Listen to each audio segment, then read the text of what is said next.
That was a shit show. We got it fixed. Cass will be here later. Let's start with that. To begin, we have dubbed our stream LikelyAMimic. We tried a lot of different other names, but that's one we settled on. Because at one point or another, if you've played this game, you've been fucked up by something that was likely a mimic. It's a fair start, right? That being said, I'm JJ. To my immediate left is Nick. Well, it'd be right for you guys. I apologize. My immediate right is Nick. Further past him is Ben. Below them is going to be Cass whenever he shows up. Which when he does, I will have to readjust the cameras because we're using Discord and it's going to reorder them. So I'm going to have to prop them around a little bit, but that's okay. We'll get there. Yeah, we're gonna do some D&D. How about that? We're gonna pick up where we left off. Well, I'll just recap the whole thing anyway. Ben's character, Vincent, stole a horse. He was pursued by the people whose horse that was. A group of elven military of some kind. He doesn't know what, so we're not going to discuss it any further than that. He was nearly killed. You were down to what, 1 hit point before you took your long rest? 6 hit points?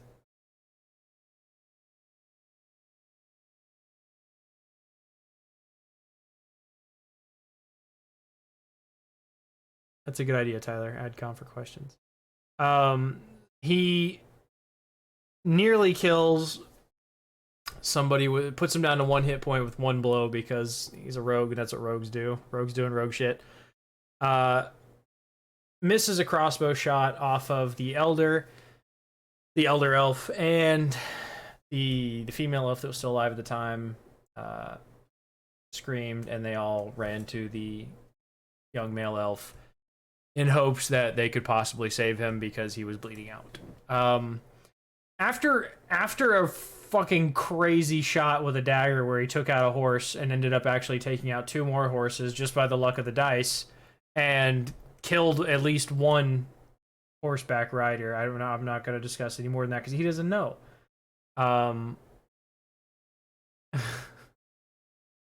Cass, who is playing Alador, the centaur druid, he came up along towards the end of that fight because he was heading towards the same place that Vincent was going, which was Candlekeep. They all arrived there eventually, and Nick's character, Yornir, was already there. He was studying in Candlekeep and has completed whatever studying he needed to do in his personal interpretation of that. You know, whether, you know, Nick, did you actually complete it, or did you just leave because you felt a higher calling as a cleric? Tell me how you feel about that. Well, you were there for 3 weeks. You've completed... Okay, yeah, so he completed what his goal was, and he moved on. Just before he left the keep, he asked to commune with his god, rolled a natural 20, and the god gave him 3 choices. Two smaller pulls very close to him, and 1 very strong pull to the north. No,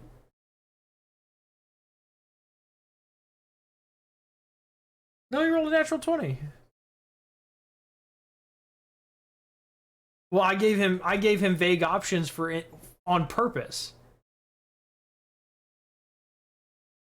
Just a straight wisdom check, right? I swore it was a natural 20.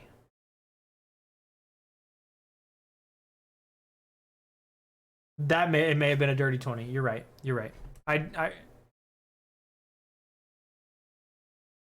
No, it was based on his roll. I just gave him the information that there were 2 things close that with lighter pulls, and there was a very strong pull from the north. He chose to pursue the pull to the north and left the other characters behind in Candlekeep. After which he made his decision and proceeded to exit the gate. I told him he did say goodbye.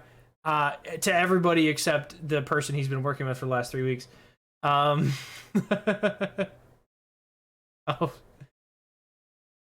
No, yeah, so that was a misunderstanding. So if you want to retcon that you said goodbye to the person that you've been friendly with for the last 3 weeks, I'll allow that. That's fair. It's session 0. It's not super important yet.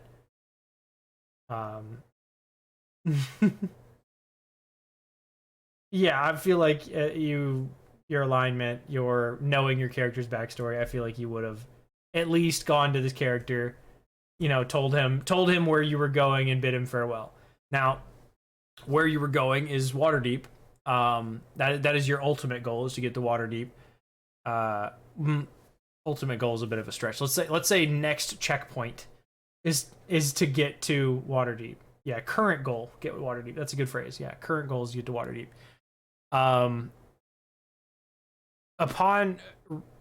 When you reach there, we'll see what happens. But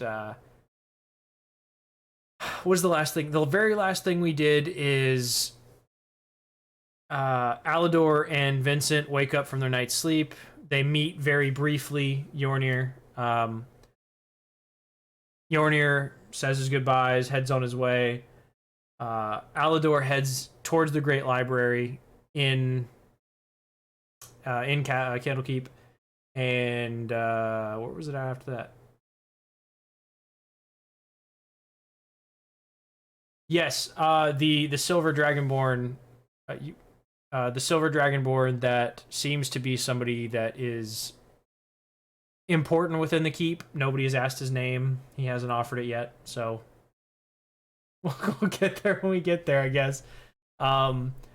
After 2 really amazing rolls, I think it was a 20 and a 17, natural 20 from Cass, or from Alador, and a 17, I believe, persuasion check from Vincent. It might have been. I think your low roll was a 17 and your high roll was a 19. I believe that's right. Because I let you roll at advantage because you got a natural 20. That's correct. Yeah. So with your 19 and his 20, the books that you offered were graciously accepted. Those were knowledge that the keep. I don't know that they would be actively pursuing that knowledge, but it is knowledge that they definitely did not have. Do you want to tell everybody what yours was, and then I'll tell them what Cass's was? Okay, yeah. So he's going to tell you what his book was that he offered. It's fine.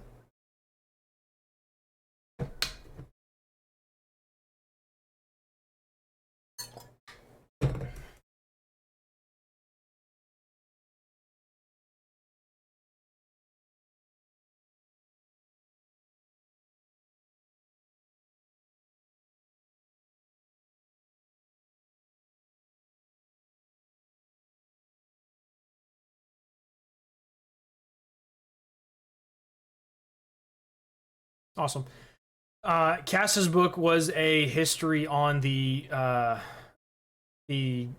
most important druid in his tribe and the person who has held that title for several years previously. So fairly similar ideas on books, but both very important in the aspect that nobody has these books. These are one of a kind, handwritten knowledge from 2 entirely different kinds of cultures.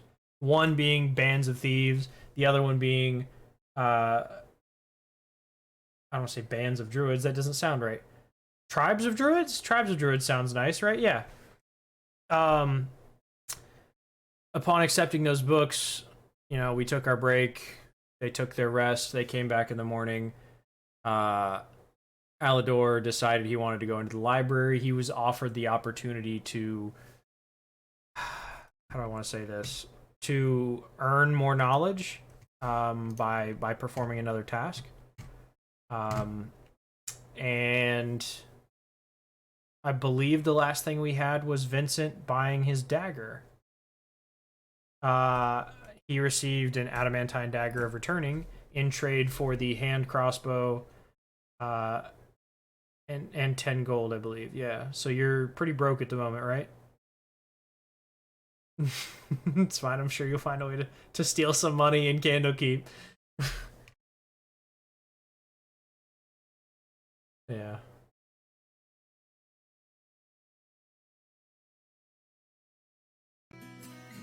Here.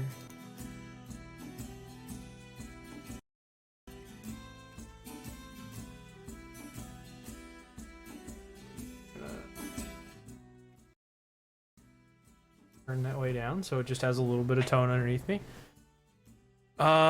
That being said, I think we'll pick up in Candlekeep again. Let me find the map. Ben, the last thing you did was buy your dagger from the smithy. Yep. So, beyond that, what would you like to do? I'm going to pull up the map here in just a second. Alright. So, now that I have completed filling the equipment that I needed, I'm going to head over towards the Emerald Doors. Okay. And the Great Library, where the Dragonborn asked me to return to the day before.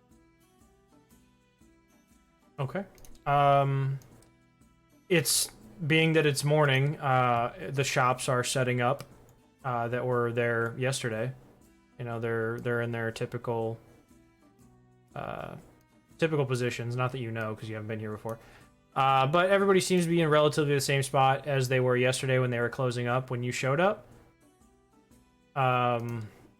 Is there anything, well, you don't have any money, but is there anything you would like to do while you cross this crowd of people that are amassing to trade magical goods across Faerun? I'm gonna say currently I've completed what I wanted to get done, and I'm pretty beeline towards this Great Library. Okay.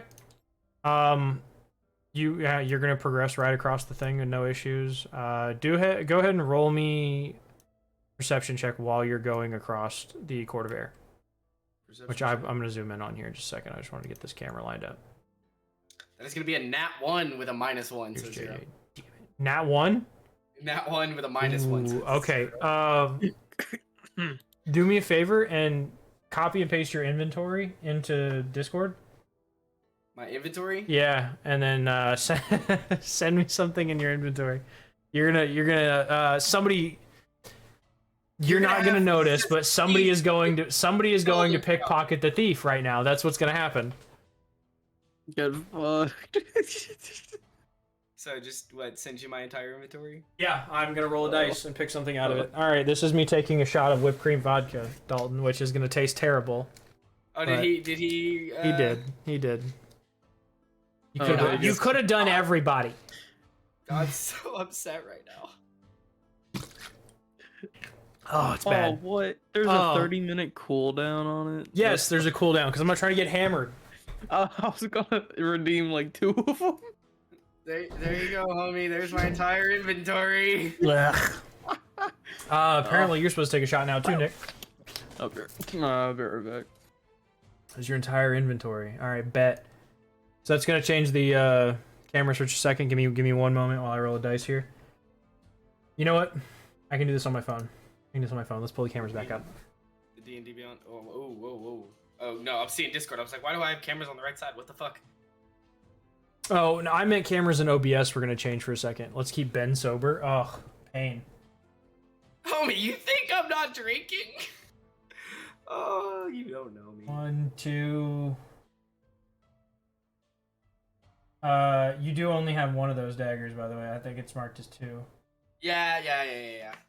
I'm gonna fix that here on the wall.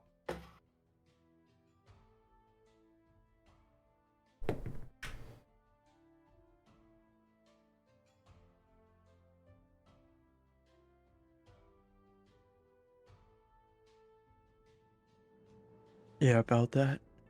What happened? Yo, about that new dagger you just.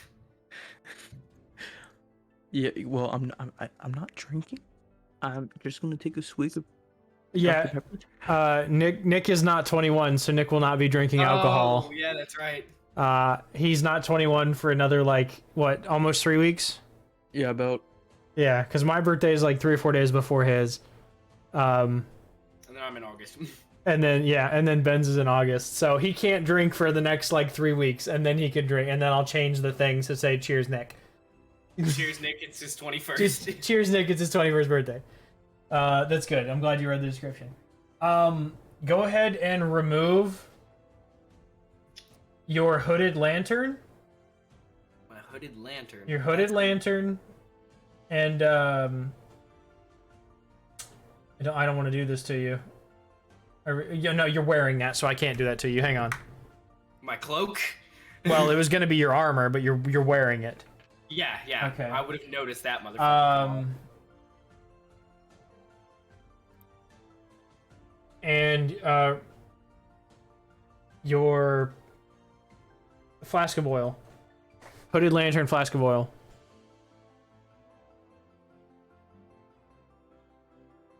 Okay, so I have 2 flasks of oil. Am I just losing one or both? You're just losing one. Yeah, but you are also losing your hooded lantern.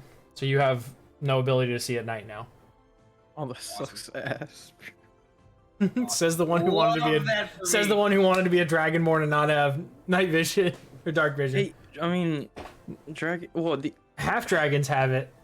Dragonborns yeah, but do not. dragonborns are cool, man. They don't have tails, homie. I really thought you were gonna take my fucking. No, I'm not gonna charge you that much gold and then take your thing. Maybe next time.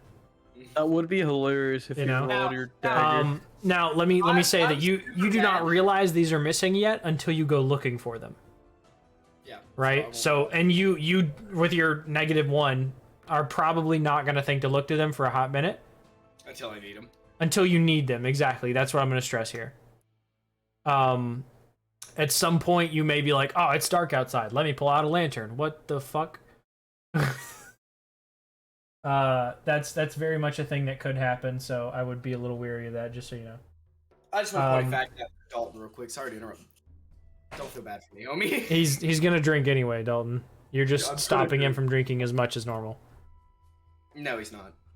You're not. You're just not adding to the normal. Let me rephrase. Sorry. Okay, back to where you were. So,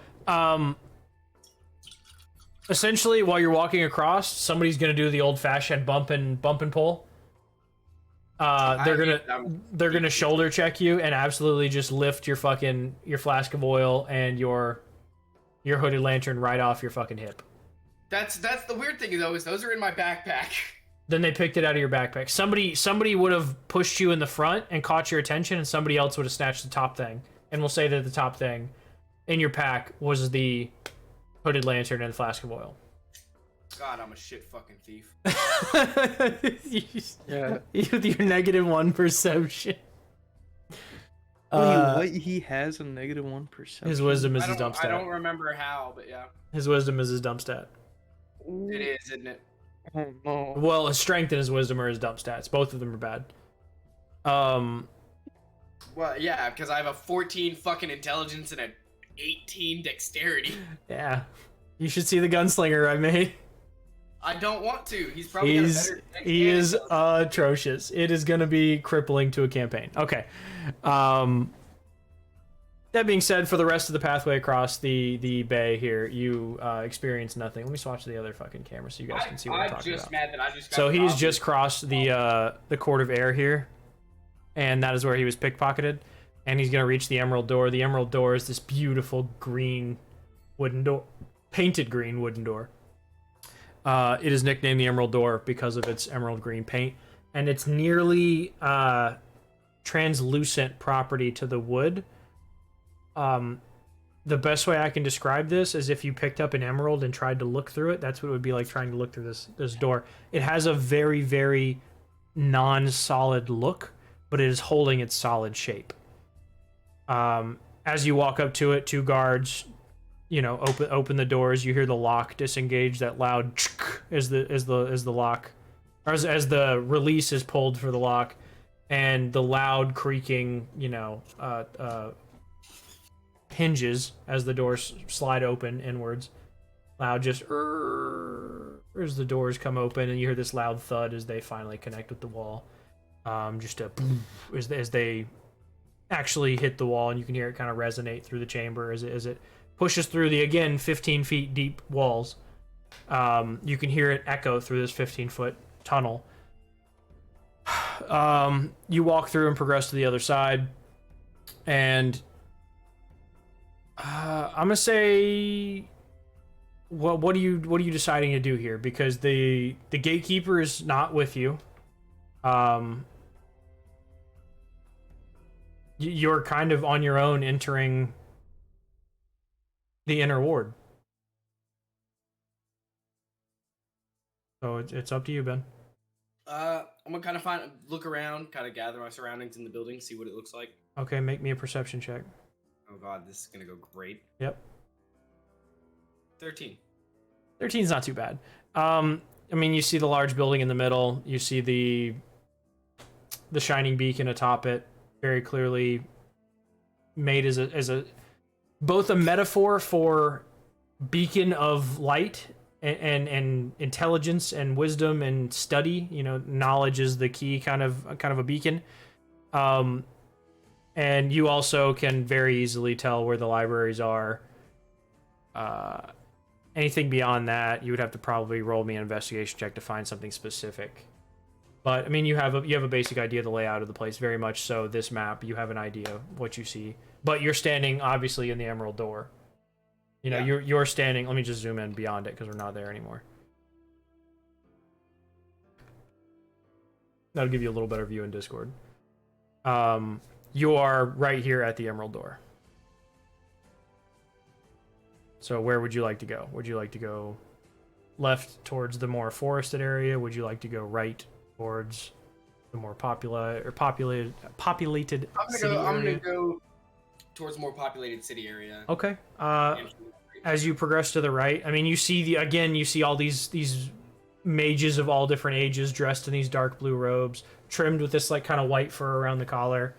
Same on the bottom, it has that white layer of fur down towards the bottom. You know, they're not quite floor length, but they're a few inches short. The idea is that they won't attract every little dirt piece they walk across. You see some of the younger ones, very clearly younger ones, whether they be human, whether they be gnomish, whether they be Loxodon, which is essentially an elephant person. Okay. You know, humanoid body, elephant head, essentially, but very like large.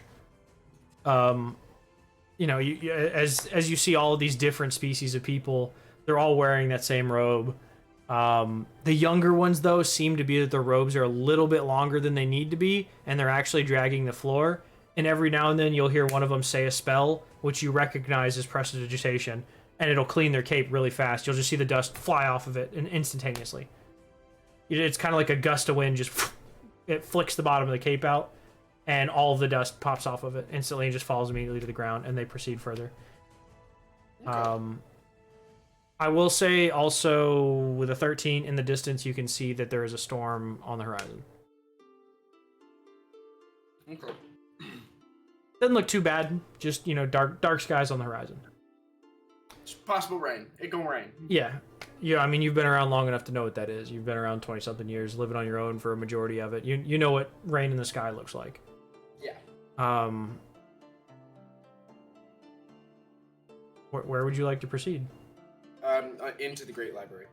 Okay. The northern one or the western one? Northern. Northern? Okay. Good. Smart choice. So you progress up I'm here. gonna And go all the way back around. you progress into the Great Library. I'm gonna say as you enter, you're probably greeted by our centaur Cass, which I'll roleplay right now. As you see him, he's coming out. He's wearing this kind of chitinous armor that you've seen before, which essentially it's just like the outside of a large bug, like an exoskeleton is chitin.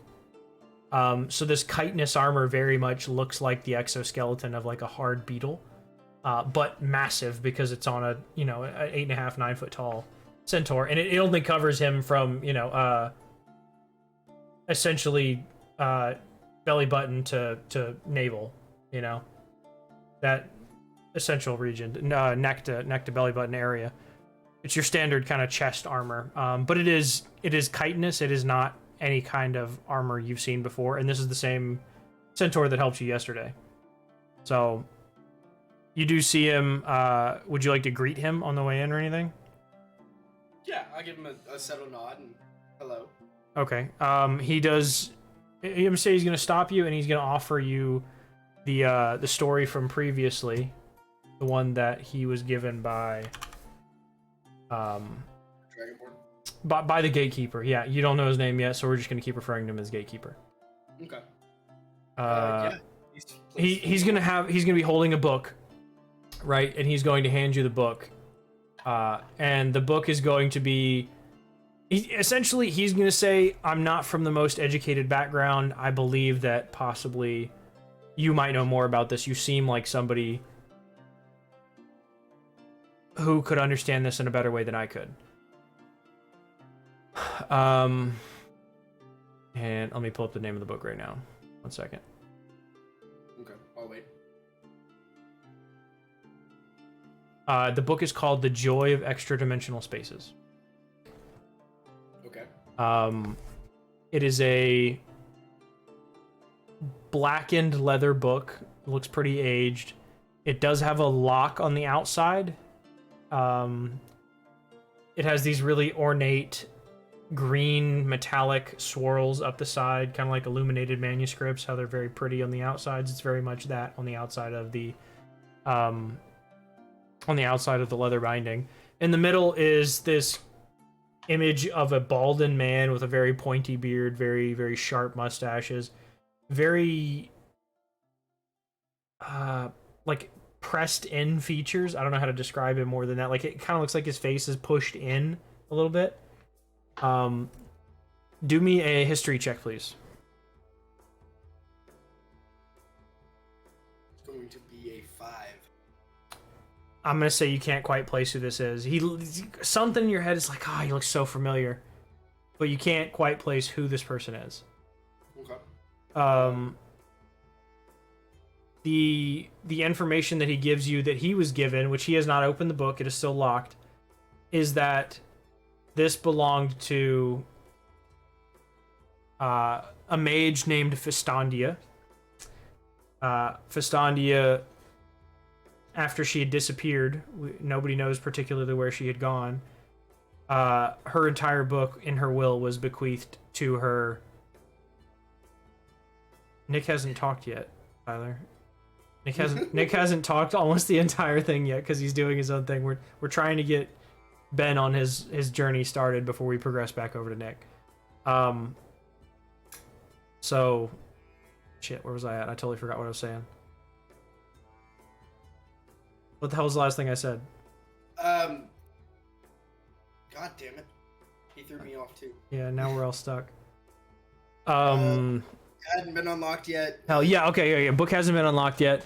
It belonged to a mage named Fistandia. When she disappeared, her will said bequeath her entire collection to the Candlekeep, in appreciation for the years that she spent in the hall. She spent a lot of time in these libraries, is what he says. And he says the book is a treatise on extra-dimensional spaces similar to those created by the Mordekainen's magnificent mansion spell. Okay. The issue they're having is they cannot. Let me rephrase. She had noted this book, and they know she had noted this book, like in the margins, essentially marginalized the book, not marginalized the book, but noted in the margins. Information on how to create a permanent Mordekainen's mansion spell rather than one that disappears every 24 hours. Exactly. That's the information that they had been given.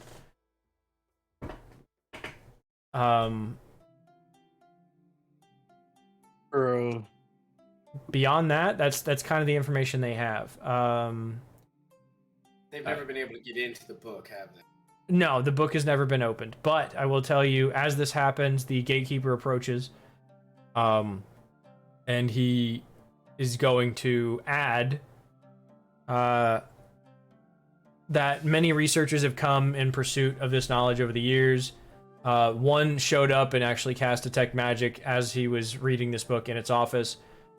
And a gateway in the very study room he had been assigned was available, that there was a Mordekainen spell.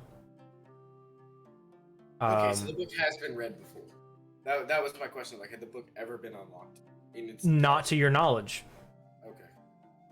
and not to his knowledge. He's gonna if you ask him that, he's gonna say not to my knowledge. He will tell you that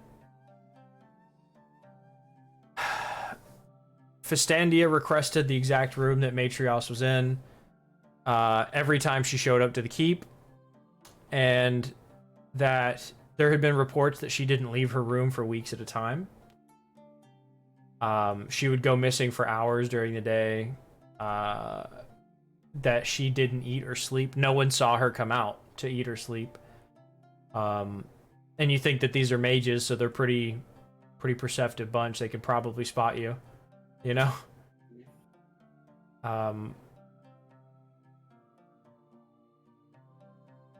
Beyond that, that's kind of the information he has. What would you like to do?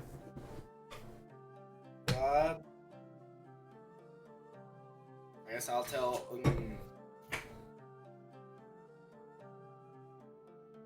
Alador, is that where you're going? Was that all the information from the gatekeeper?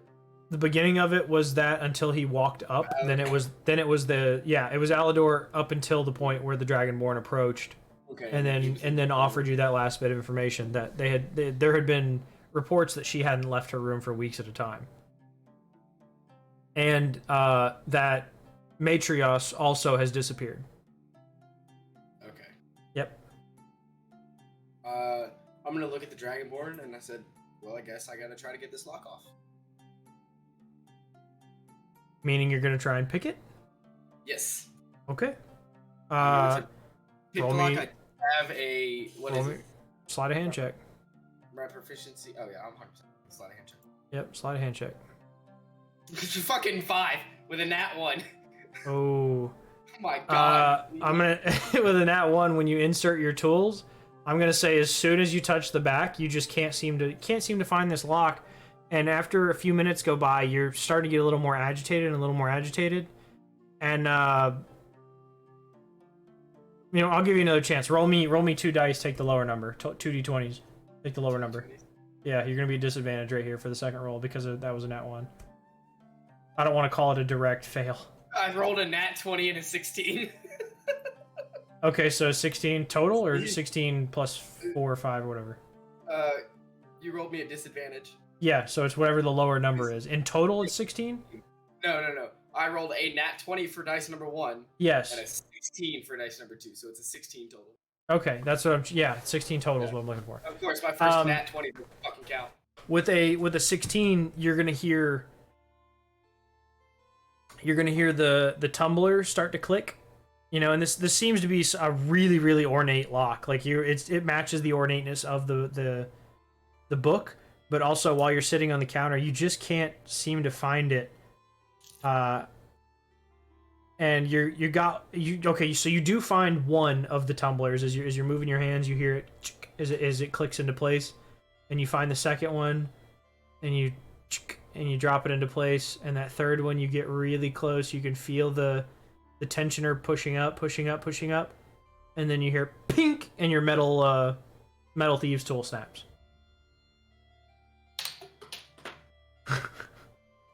What did you just throw across your room? Don't worry about it.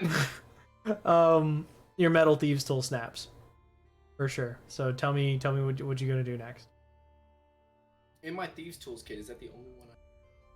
No, I think there's like a set number. If you actually click on thieves tools, I think there's like a number you have in there. A set of narrow-bladed scissors, a pair of pliers. Proficiencies with these tools lets you add your proficiency bonus to any ability check. If there's not a number, then yeah, it's gonna break your. It's gonna break your thieves tools. A set of lockpicks.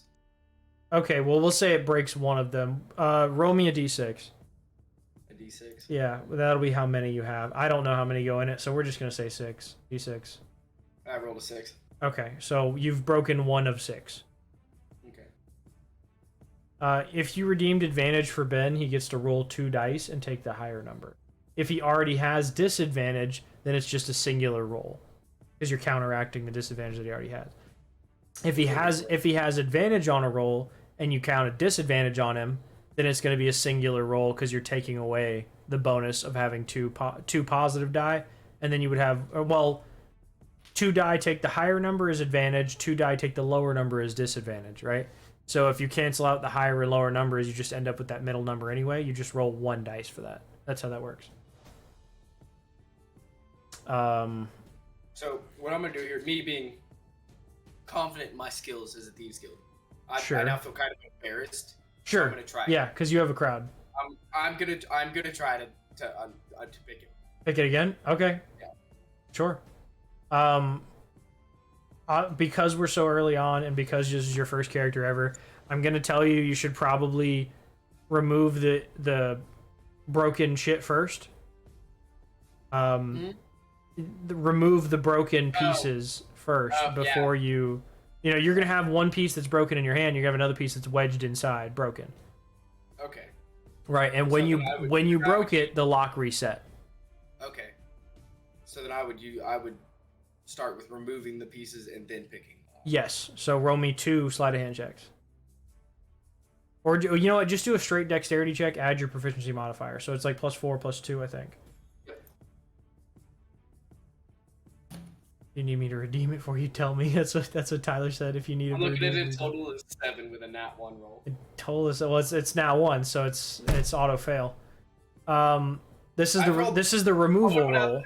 I've rolled 4 nat 1s in like 20 minutes. 20. Yeah. And a nat 20. In like 20 minutes. And the nat 20 didn't count. That's the best part. So that being the case, this is removing the pieces. I'm going to say in the process of trying to remove them, you get it wedged in further. And you don't break the tool you're trying to pull it out with. You just get it wedged in there, and now you have 2 pieces of a lockpick hanging out of the front of this. It seems to be getting rather... If you tried again, it would be harder than before because you would have to work your way past those 2 pieces that are already broken in it. Is a fancy way of me saying now that the DC has raised for you to be able to pass the ability check. I can't roll past a fucking 1. Apparently not.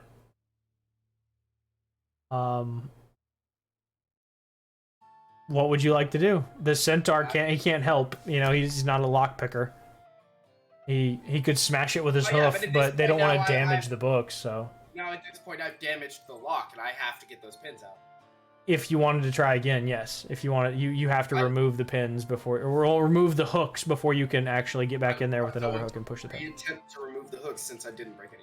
Okay, roll me another dexterity check. Plus your proficiency modifier, because these are thieves' tools. You get your modifier. 19. 19 total. Okay, so yeah, you after several minutes of wedging back and forth, cussing. Exactly, cussing under your breath, I'm sure, because it's a library. You want to be quiet. Yeah. You're in there, and you finally get that last one to release, and it tink pops back into place, and you hear the tumbler reset inside the book. You hear it as it's moving. You as a somebody who's picked many a lock in your life knows that lock just changed. Okay. Now, what would you like to do? I'm going to pick this motherfucking lock. All right, hit me with another dexterity plus proficiency check. Dexterity? Tyler said, "The fuck we doing robbing a library?" 22. 22. All right, man. It was 20 to pass this time, so you got it. Jesus Christ, was it really? Yeah, well, it was 12 at first, and you rolled a nat 1, and then it was 15 because the fuck up the second time. And then I was like, I got to make it harder now because the lock reset. So 20. I have proficiency in these tools, or I would just not made it. Yeah. So after again several minutes of you messing with this lock, you finally, even the dragonborn behind you is like, "Do you think you can do this?" You know, like there's several circumstances where he's like, "It's okay, we'll find someone to open the lock." And you're like, and give the dragonborn the extremely dirtiest of looks. You're like, "I can do it," you know. Like, I will fucking finally, you get it. When I tell you this is one of the most satisfying clicks you've ever heard, you finally get that last plunger up, and it locks right into place, and you just this sigh of audible relief. You can't even control it when it comes out. And then all of a sudden the book opens up, slams open powerfully, boom, slams open like it has force. and the book pages start to roll back and forth. It seems to be that something is happening with the book since you've opened it, since you've given it the ability to move. What do you do? I'm gonna jump backwards. In panic? In more of a defensive. Just because. As in, you want to draw a dagger on a book? Not as I'm gonna draw a dagger, but I'm gonna back up for a feeling of safety. Okay, so you take a couple of steps back. You kind of weary of what's happening right now. Yeah.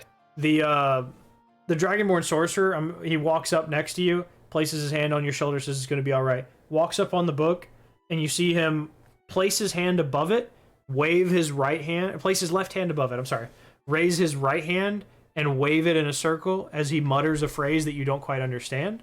What languages do you speak? I speak Common, Deep Speech, Dwarvish, Elvish, and Thieves' Cant. Okay, yeah, you do not understand this. It seems to be very much like, what is the name of that shit? Nick, what is the speech in fucking in Harry Potter where he's talking to snakes? Oh, it's I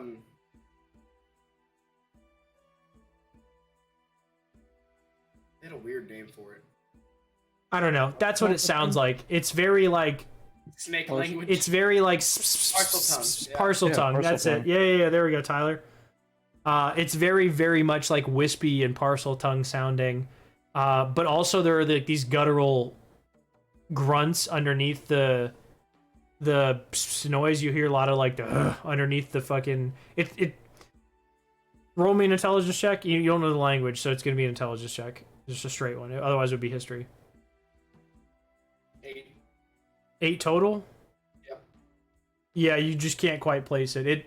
It has draconic tendency to the tone. Like, you've heard somebody speak draconic before, I'm sure. It sort of sounds like draconic. It sort of doesn't. It has a way more inflection to it than draconic seems to have when you hear somebody speak it. Okay, Tyler. That being said, you get the book open. He casts this spell over it seemingly, and the book goes silent. It stops mid page flip. You can still see the ripple in the page as it's being pulled over, but it stops. It freezes exactly where it is. He reaches a hand under the book, grabs it, and says, "Follow me." He takes you to the room. If you choose to follow him, do you? Yeah, I'll choose to follow. Okay. He's gonna tote you to the room that was assigned to both Matrius and what is her name? Festandia. Both of them were assigned this room, and he says he holds the book up in front of you. He doesn't enter the room. Both you and Alador, and he says, "I believe something may happen if you take this into the room, but I need to study this. Would you be willing to take it in?" Fuck it, why not? Okay, what do you do? I'll agree. Go ahead and take it in, and Okay, as you pick up the book and step through the door frame, roll me a wisdom saving throw. wisdom saving. Yep, wisdom saving throw. 2. Damn. I'm locking into tabletop. I'm locking into tabletop.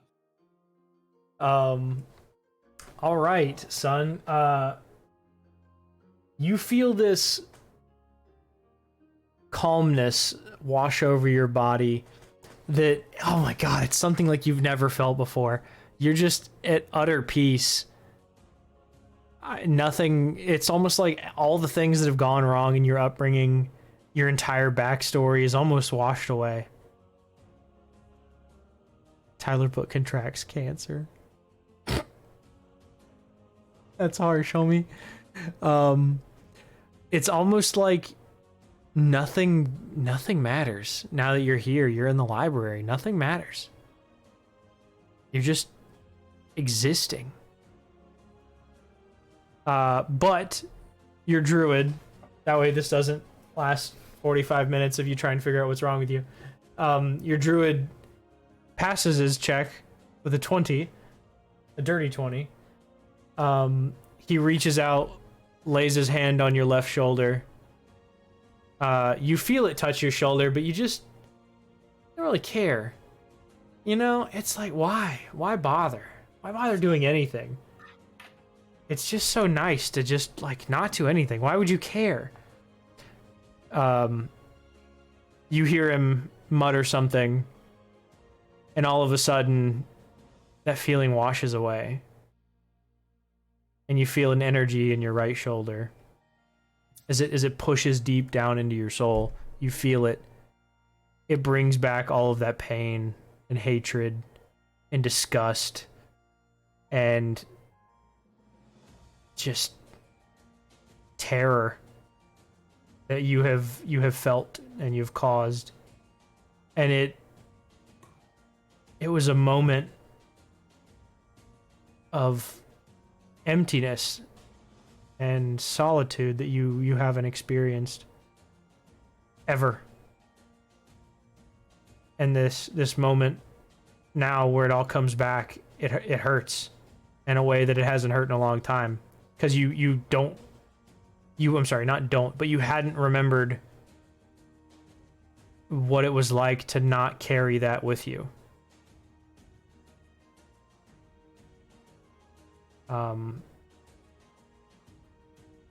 You look over your shoulder and you see the, black chitinous armored centaur with his hand on your shoulder. Nod sternly. He doesn't say anything, but you get the sense that he can feel it. What you felt and what he just gave back to you. Okay. He has a sense of it. You can tell that when his magic reached down into your soul, he got a sense of what it was.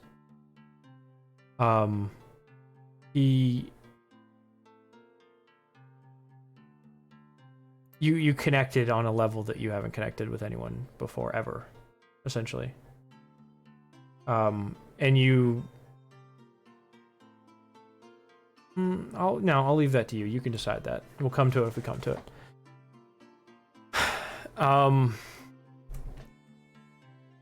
At this rather large moment of relief and then immediate pain for you, we're gonna jump to Squire Yornir Yokel, who did not take a horse and is currently walking towards Baldur's Gate. My hard drive corrupted. I gotta Nick, keep my legs strong, man. Gotta keep your legs strong, homie. You half dragon. You probably waving that tail back and forth, get a little bit of exercise in there. I'm hopping to Baldur's Gate on my tail like I'm Tigger. Oh my god. What'd you say? You need an invite? Yeah, invite on tabletop. Gotcha. I had to re-download it because my hard drive corrupted. Ooh. That's what happened. That's what that beeping was. That was my hard drive dying. Oh no. You just swapped that out too from the PlayStation like a couple of months ago. Yep. I gotta go buy a new one. I have All to that stuff that I just downloaded. change your color here. Oh, I can't do it till you're fully loaded in, so just... Oh, I can't actually. Change your color to your spot. That stuff that I downloaded. Wow, all that shit that you wasted your internet. Is there any way that you could make Nick hook up with a guy? I mean... You couldn't make him do it. You could offer him the opportunity. Man, you could offer him the opportunity to do it, I guess. Oh, you've got all this shit loaded up. That's why it's taking me forever. Oh, I can delete it out, homie. It was just something to fucking to sit there for a little bit. Right. Yeah, sorry. I deleted it, so it should load a little faster for you. I did assign you the correct color too. So Nick, we pick up for you on a... I'm off that screen actually. Is that what Encourager Rule is? No. Encourager Rule is... There's two spells called Bless and Bane. Bless adds a d4, Bane subtracts a d4. That's what Encourage and discourage are. Essentially, it's going to be like you take a little bit from his roll, or you can add a little bit to his roll. That's what those are. That being said, we pick up with Nick, right? Squire Yorner Yokel has his pack. He has his scimitar on his back. Do you wear it on your back, or do you wear it on your hip? I wear it on my hip. Your hip? Yeah, my hand is on it at all times. Okay, yeah. So as he's walking, his hand is on his hip all the time. Are you right hand dominant or left hand dominant? Like, which side is it on? It's on my right side. Okay, so he's right hand dominant. Actually, I feel like it would be on my left side because I would grab it. You're gonna cross draw it. Yeah. Okay. I feel like that's something. Okay, so then your left hand is still gonna rest on it, is what you're saying. You're just using it as a hand rest. Okay. So as he's walking, both funnily enough, both his tail and his sword wag at the same time. He is a half dragon, so he does have a tail. He's not just dragonborn. I talked about this last time before Nick even showed up. I let him choose the other half of his ancestry. So he's draconic. He picked gold dragon. And he also got to pick the other half. And he picked an elf. So doing a little research into his choice, they live for over 2,000 years. With some maintaining some small magical ability, they can live to be over 2,000 years old. That being said, Nick, would you like to describe him once again for new people? Yeah. What we see as we kind of pan up into your character and eventually swap to his point of view as you're walking down this dirt road covered with grass on both sides, large trees growing up either side that kind of wrap over into a canopy above you. It is a rather shaded walkway. It is not blisteringly hot or anything at all. You have a nice sea breeze coming in. Pretty comfortable. But tell us what he looks like. All right.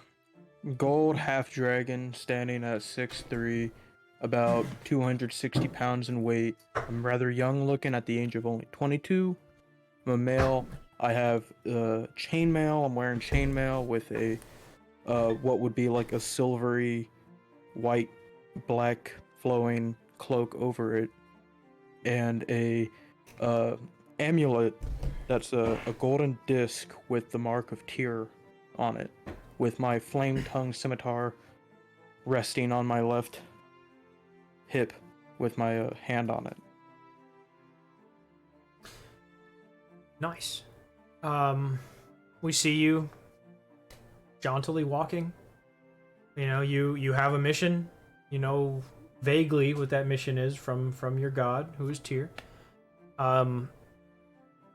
Earlier, as I spoke about it, Tyr, as he was leaving Candlekeep, he communed with his god and rolled rather well, so Tyr gave him vague but important information. He gave him a sense of pull, and one was immediately to his left and slightly getting further away towards the library. The other one was on his right, getting slightly further away towards the smithy. And the other was a very strong pull to the north. Now, if I was to pull up a map of... You know what? No, we'll come to that. We'll come to that. It's not important as of yet. We'll come to it. It's not important as of yet. Maybe as we round up today, it'll be together.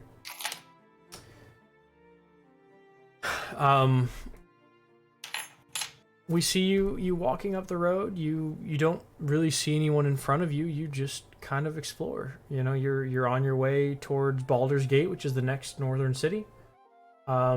Is there anything you would like to stop in Baldur's Gate for? Oh, before you left, I'm sorry. Roll me 2d12. 2d12. 2d12s before you left. At the same time, or? Yes. Yeah, I just need the combined number. 20. 20 total? Yeah, I rolled an 8 and 12. Okay, perfect. So as payment for your study, you received the information for something that you were looking for previously, which we'll discuss before the full campaign starts. Privately, so you could decide what you want to do with that information. Okay. And then 2, you were given 20 gold for your journey, because you didn't just leave. You knew you were leaving that day to go on the journey, essentially to the next place. You had completed your training. It wasn't like you abruptly left, because we had spoke about that earlier. When you got up to go, it was a conscious decision based on you were supposed to go. So I got paid for my work. You're essentially you're paid for your future work, is what it is. Okay. And the thing is, they essentially gave you a petty cash fund, sort of. You're given 20 gold as a potential of what costs could be upon your next stop.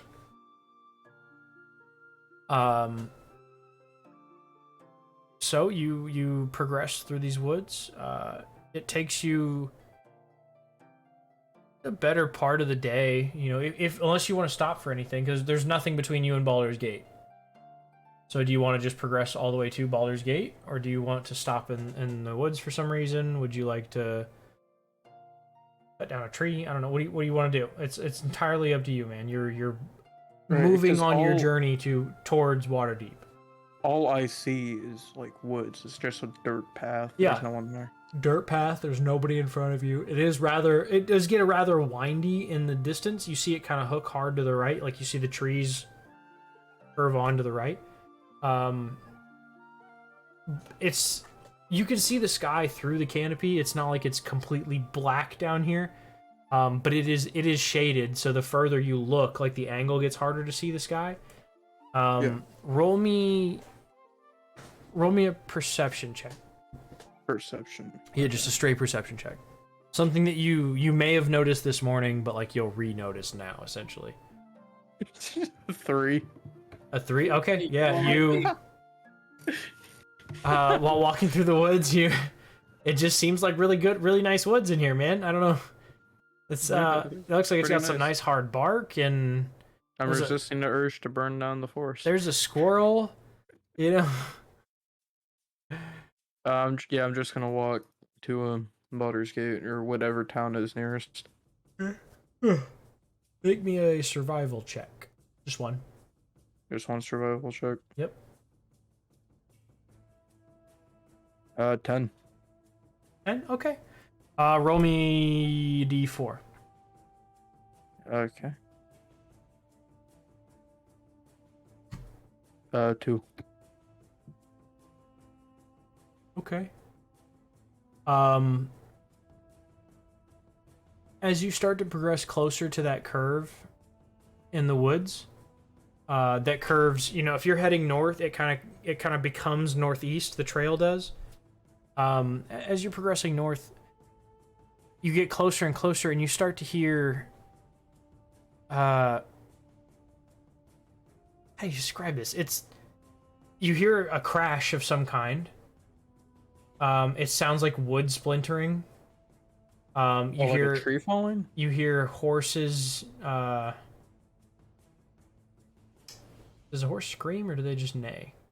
They neigh. Again, loudly. I don't know about horses. Okay, so the horse neighs loudly. Maybe 2 of them neigh loudly. And you hear some kind of chittering voices around the corner. You can't quite see what it is yet, especially not with your perception roll of 3. But you do hear this loud as something crashes, and you hear a lot of like wood snapping, and you might hear a woman scream as well, human-esque scream. Somebody who definitely speaks common scream, and then you hear these little chittering voices. Okay. Trying to make it as descriptive as possible, man. I'm sorry. I don't know. No, like I'm thinking about what to do. Like, okay, so I don't know where they're at, but I know the general area because of the noise. Right? Further up the trail from you, yeah. Like how far are we talking? As far as you know, around the corner. With your 3 perception, you're not 100% sure. You're approaching this corner where the woods shift to the northeast. The trail shifts to the northeast. But beyond that, you just know it's around that corner somewhere. You can't really place an exact. I can't tell you like 60 feet from you because you're not sure with a 3 perception roll. It's ahead of you. Right. I'm going to cast. I don't know how to pronounce that word. Spell it for me. The thaumaturgy one. Oh, thaumaturgy? Yeah, thaumaturgy. Okay, you're gonna cast thaumaturgy? To make my voice boom, it lasts for a minute, so I'm just Yeah. gonna cast it on. Yeah, it does cast for a minute. Okay. Do you want to start with anything to say, or are you just casting it as preliminary? As preliminary, because I'm gonna run that area. Okay. All right. Well, what do you do? I run to where the noise came from. You immediately start running? You're not trying to like hide or anything? I'm just trying to make sure that's your intention here. No, I'm running there. I heard screaming and shit breaking. Obviously something bad. Okay. Yeah. As you're moving forward, you round the corner of the woods, and you see that a wagon has been knocked over onto its side. There's a horse on its back, kicking its feet, trying to stand up, but its harnesses are keeping it kind of pinned to the ground against the wood of the wagon. It is in panic. This horse is what would be the equivalent of a horse screaming. It's in terror. Roll me another perception check. And the wagon is on its side too. I'll tell you that before you have to roll. What, a 5? A 5. Yeah. I'm gonna say it's maybe 60 feet ahead of you. It is on the right side of the road, which you think is rather weird because these people would have been traveling on your left. You know, you travel on your right side, so they would have been traveling on their right side, so it's your left as you're approaching. They're heading southward.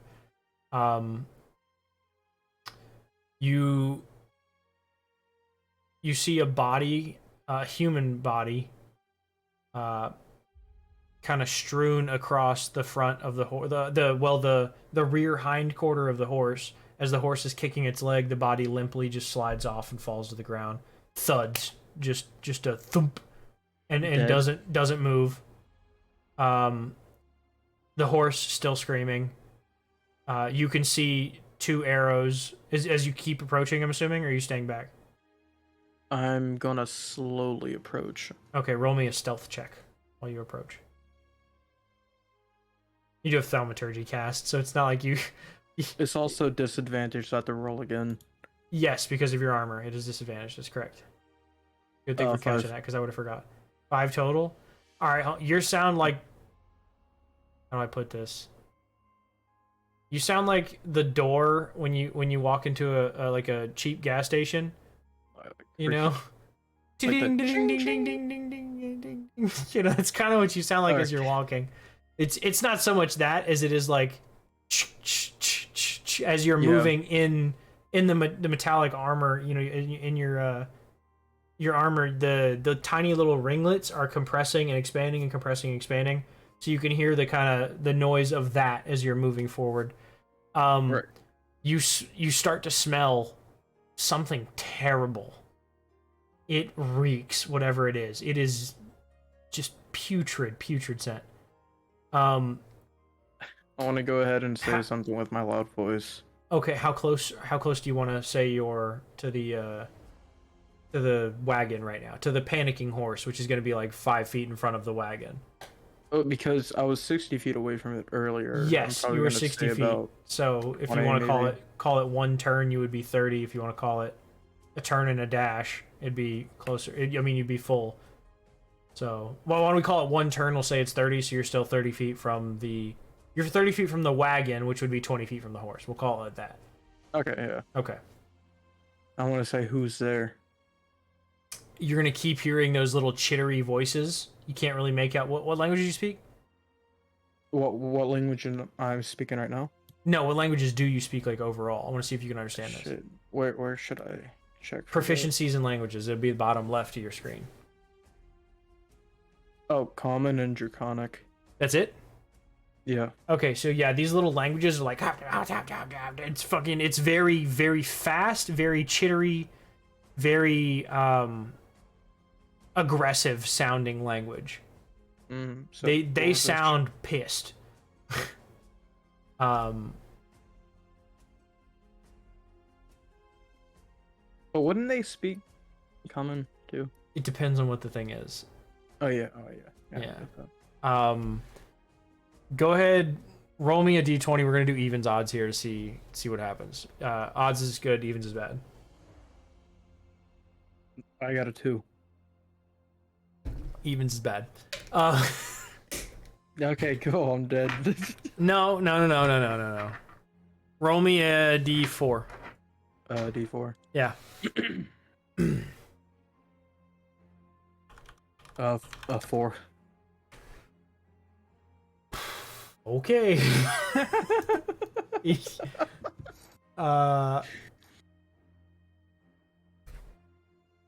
Behind all those chittery voices, you're gonna hear a large thud. You're gonna hear a woman scream again, female scream, very clearly. Sounds young though. The female does. Doesn't sound like a mature woman. Sounds like a young woman. I don't know how you could define that audibly, but if you can understand what that means, this woman is very clearly young.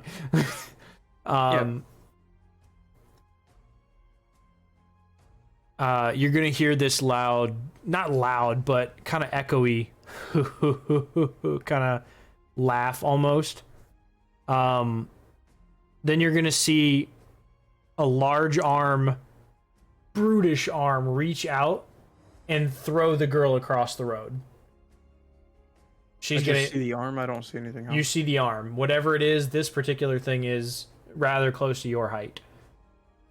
The little girl, not little girl, girl in her teens-ish sized. She's 4'9", 4'10". Blonde girl. Fair skin. She's very light skinned. You see her face is palmed, right? By this, whatever this thing is, and it just shoves her. And when she falls backwards, she rolls, and kind of collapses. Doesn't seem to be moving anymore. And then you hear another wood splintering. Oh shit. Okay. Beyond that, go ahead and roll initiative, homie. Okay. Roll me a d20 plus whatever your initiative modifier is. 9. Okay, hang on. Why am I rolling so shit today?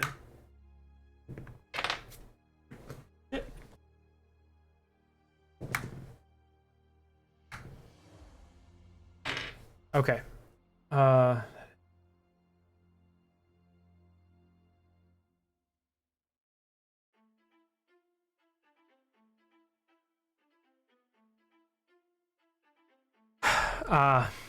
Around the corner.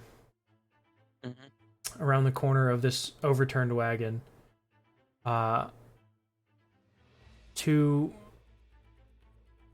3-foot tall, green-skinned, pointy-nosed, pointy-eared, dressed in rags, very light leather armor, are gonna round the corner. Goblins. You know exactly what goblins are. You've seen them before. You've read of them before. You know that they're not particularly liked by your god. You have just witnessed a large arm throw them, an arm that was very clearly, at minimum, 2 of these goblins tall. The arm itself was.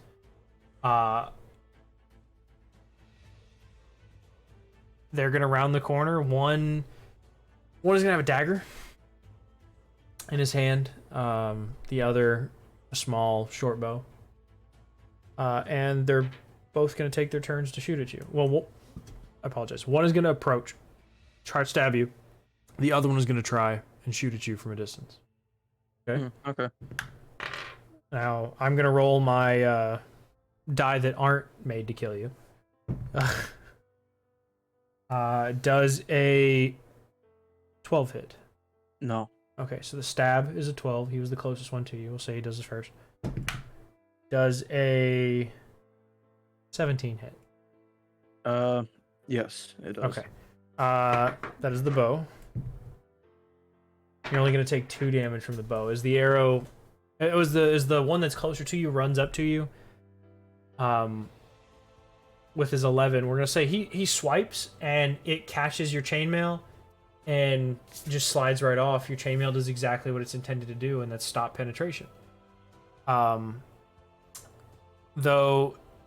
in the process of you kind of reacting to this one rushing you, the one at the distance is going to get a little better shot on you, and his arrow is going to find its way true. But we'll say with only 2 damage, it just sticks you in the bicep. It just right there in the arm. It's not anything terrible.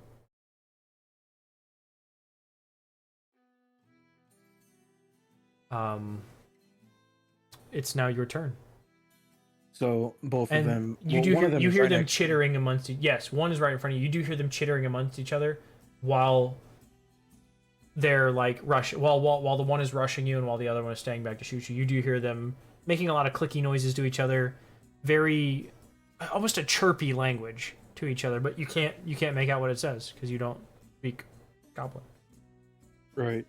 So is it a whole action to take my sword out, or would I already have it out?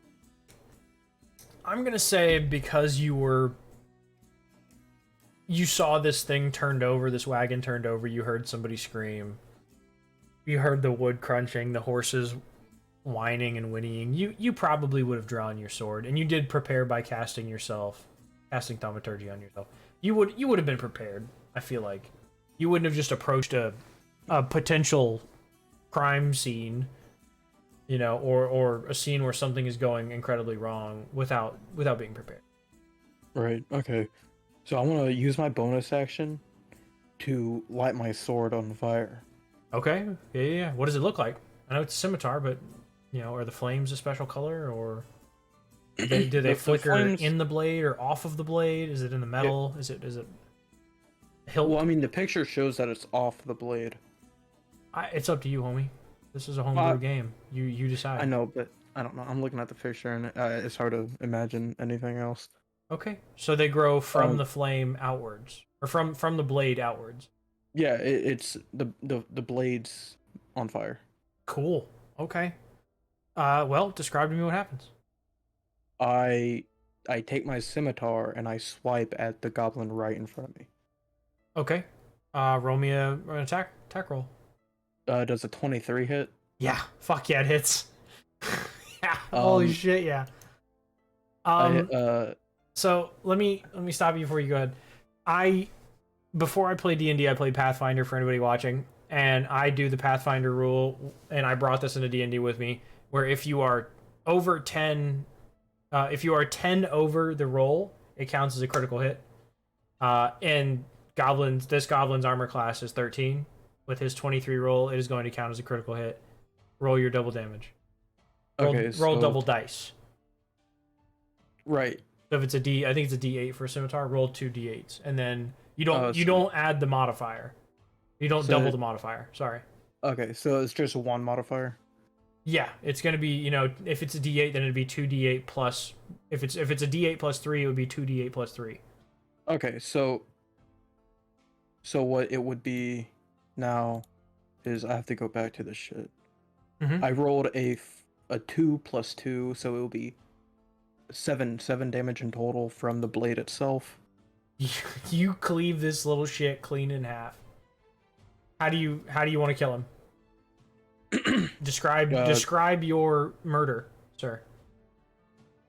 I kind of just stare at him with a blank stare because he's an evil bastard. He's a goblin.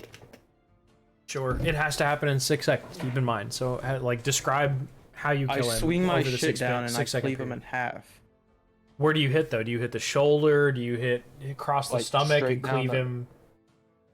You're gonna like, go from from shoulder shoulder down. to pelvis. Yeah, it's like diagonal down. because Nice. I'm swinging this way. So as you ignite the sword and you swing it down, oh, did your sword do flame damage too? Not that it Yeah. matters. You've done all you need, but Yeah, it does flame damage. okay. Yeah, not that you need the extra damage right now, but what was it? I'm curious. If you Oh, rolled what would my flame damage? yeah, the extra fire damage be. I'm just curious. It would be 4.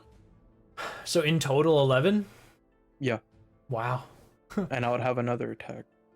But only if that thing is in melee with you. The second thing you can't throw your No, scimitar at it, so No, like I have the Yeah. war priest thing. oh yeah, if you took your second attack, yeah, but that's for 2-weapon fighting, you get the second attack. But if you took the second attack, you get to add your proficiency modifier. Yeah.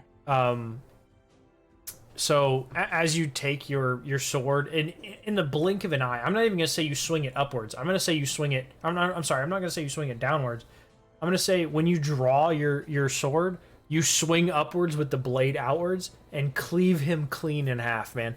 I mean, just like it'd be the right side of his pelvis to his left shoulder, just a bloody mess, just gushing everywhere. Your sword is now dripping with goblin blood, but also still flaming. You readjust the hand, and now you have it, the proper handhold, blade Right. upwards. So would I still have my movement? Yes, you would still have your 30 feet of movement. I'm gonna, move to the other one. All right, yeah, you get up there with no issues at all. You immediately progress upwards, or progress forwards, charge at him, and you're in his face because he's 30 feet away from you. You can now take your bonus action to swing if you would like. Oh, yeah. Wait, because I only get one bonus action, right? Yeah, what was your your bonus action was to ignite the sword, right? Yeah. Yeah, okay. Yeah, dude, you fucked him up. That will round out your turn. Roll me a perception check while your turn is rounding out here. 6. Oh god, dude, what the fuck is with you and perception rolls right now? I don't understand what's wrong with my dice. I don't know either, dude. Roll regular dice if you want to, or come join this and roll dice in here if you need to. What are you I rolling wanna- dice on right now, Nick? He's rolling them on D&D Beyond. D&D Beyond. Yeah, no, D&D Beyond has told us to get fucked, dude. Yeah, I'm using this now. That's fine, Roll dude. Just 4 roll your nat dice. ones That's today fine. already? Is that your Yeah, Cthulhu no. thing from before? Yeah. You can't see it because your background keeps trying to lay over it. I can see I saw it for a second. That's sick, though. It's got this like emblazoned emblem of Cthulhu. He bought that one when I DM'd with him before. With your 6, there's a large looming shadow to your left. Awesome. I'm gonna die to a hobgoblin. Your Hey, turn. homie. Your turn ends. The hobgoblin takes 2 steps forward, grunts loudly in goblin, which again you cannot understand. You have no idea what he says. How much HP do you have left, Nick? A lot. That's true. You're pretty beefy. You can probably kill me in one hit. I have 14 health. No. He is in melee with you, so he is going to take his turn to draw. His bonus action is going to be to draw his longsword, and his action is going to be to attack. With an 11, I'm assuming he does not hit. No. Right. So as he draws his sword, he pulls it up with both hands and he swings it down at you, and it meets your chainmail and just stops. It's like it just felt weak to you for some reason. It was not. You've heard stories of hobgoblins throughout your travels, throughout your studies. You expected more from a first swing from a hobgoblin. Okay, so I want to be disappointed. Yeah, you're fucking as a disciple of Tyr, the god of war. You're fucking isn't a challenge. This is weak. Behind him, the other goblin is going to jump out and try and take 2 dagger swipes at you as he jumps at you from. Let me say he climbs up the hobgoblin's back and jumps over and tries to take 2 dagger swipes at you.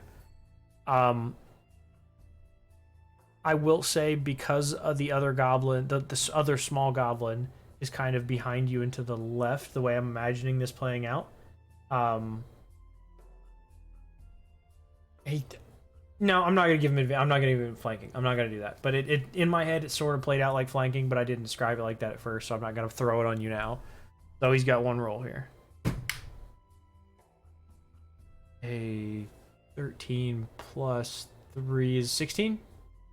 16 is my armor class. Okay, so that one's gonna hit. Let me do a second attack. There's a 14 plus 3 for 17. So both daggers hit. Okay, so they're gonna be D4 plus 1. That is 4 and 2. You're gonna take six damage from the daggers. As he flies through, he's got this loud, not loud, but like high-pitched, screechy war cry. Kind of a as he fucking jumps over this fucking thing, the hobgoblin, to stab both daggers into you. Both daggers do punch through your chainmail. They find a ringlet that might have just been slightly wider than it should have been, and one digs definitely deeper than the other one, the one that did 4 damage versus the one that did 2. But it did hurt quite a bit for something so small. Okay. I kind of pinched my arm. Meh. I do want to let you know that because we swapped you to half dragon instead of standard dragon, you do still have your breath weapon. Yeah. Okay, I just wanted to make sure you knew about it. Now that everybody's up in your face, I wanted to make sure that was a potential option for you. Oh yeah, I was thinking about it. Okay, I just wanted to make sure you knew that it was still a thing, because I know some things changed when we went from Dragonborn to half dragon. So how I because previously when I hit that goblin, I went right through it. Yeah. But theoretically, if I were to do the same shit, he's on top of the hobgoblin. Are you asking, could you hit both with one swing? Yeah. I'm gonna say that it depends on the swing. It would depend on the roll, obviously the attack roll. If you were high enough that it would crit, then I would say sure. It would do double damage to the first one, and then it would do standard damage to the second one. That's the way I would rate that. Okay. But you would have to roll you would have to roll to hit again, but it wouldn't count as your second attack. Right.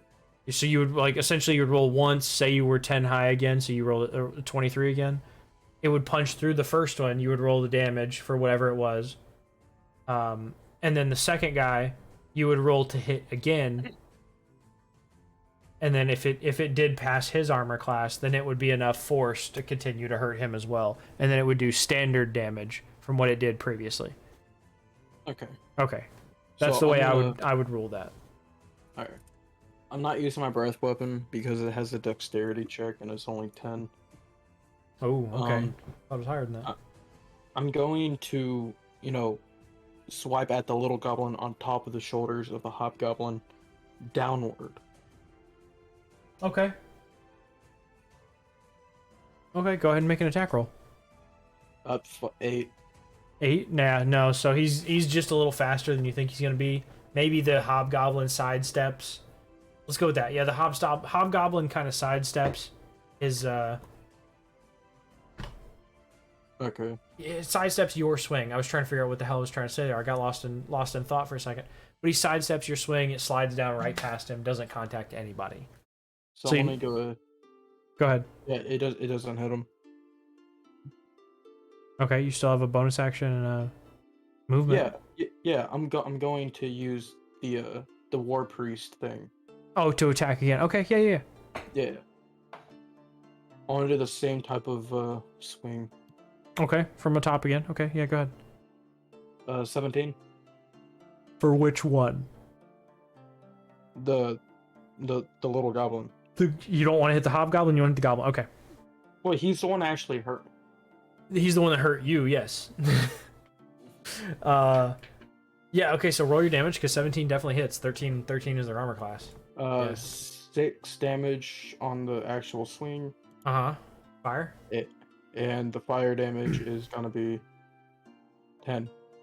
So when you swing this time, you swing downwards and you actually make contact. You hit his shoulder, it cleaves down into his body, and the sword ignites in a burst of fire. It doesn't cleave all the way through him like it did last time, because originally you had enough force to push all the way through him with 7.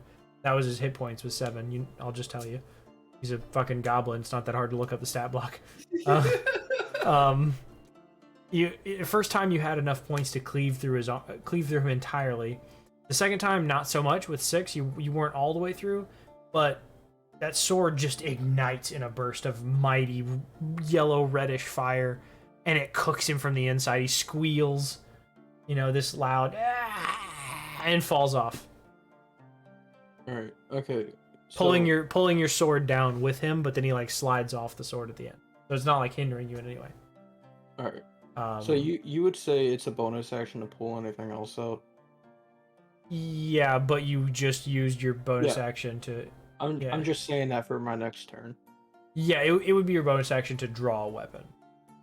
If it's on you, it's a bonus action. If it's on the ground, it's an action. Oh, okay. If it's, say, the hobgoblin drops his longsword, it would take him an action to pick it up. But to draw it from his hip is only a bonus action. Or to draw it from his back, only a bonus action. But yeah, is that your turn? That's everything? Yeah, well, is he right next to me? He is in front of you, yeah. Kind of looming over you. He's a little bit taller than you are. I'm not gonna move out the way because he can hit me. Yeah, I'm good. yeah, if you moved out of his range, he would get an attack of opportunity. Yes. Okay. So we are going to... Yeah, we're going to move to the other goblin's turn, the one that's behind you. He's the one with the bow. So I'm going to say he does throw down his bow and draw his short sword. Because he knows a bow... Wait, you know what? Let me roll an intelligence check for the fucking goblin, obviously, because that... With a 2. With a 2, he does not. He does not know. He does not know that bows get disadvantage in melee. We'll say that. So he's going to roll twice at disadvantage. That's a fucking 10, and that is a 10. I rolled 7 twice, plus 3. Yeah, so as he draws back the bow, it goes to fire it against you. It just... It hits your armor and pings clean off into the woods. Didn't hit shit. No, the goblin. The one goblin that was left. The one that you had previously approached, and then the hobgoblin tried to hit you. The one that I killed. No, there were 2 originally that you saw. One had the sword, one had a bow. Right. You killed the one with the sword. You did not kill the one with the bow. Right? Then the hobgoblin approached you, and another goblin was on his back.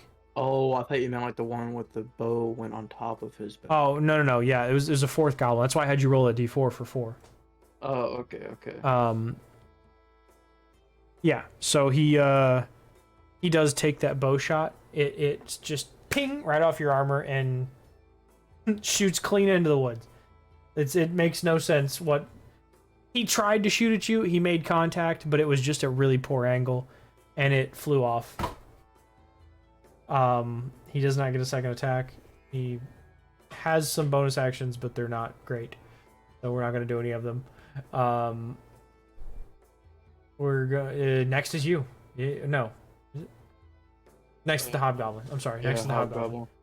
I'm not actually writing these down, so I'm trying to keep track of everything in my head. The hobgoblin.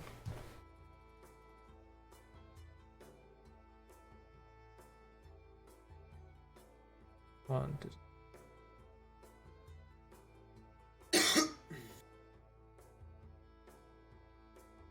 Okay. The hobgoblin is going to swing his longsword again. He is very, like, apish, like, growling at you. Kind of opening his mouth so wide in his, like, yells that, like, spittle is coming off of his ugly teeth.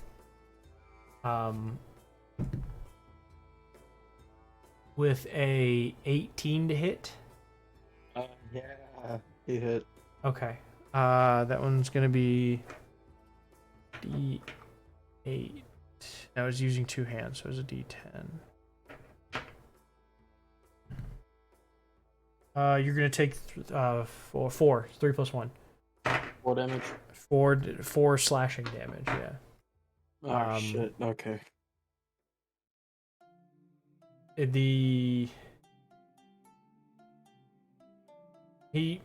just the same movement he did last time. You know, he's gonna pick his sword up both hands and swing downwards towards your body. This time, after the 2 daggers that are still hanging out of your chest, the arrow in your shoulder, the ping of the arrow coming off behind you may have distracted you a little bit. And as he swung down, he kind of cleaves across your chest and leaves a pretty decent gash.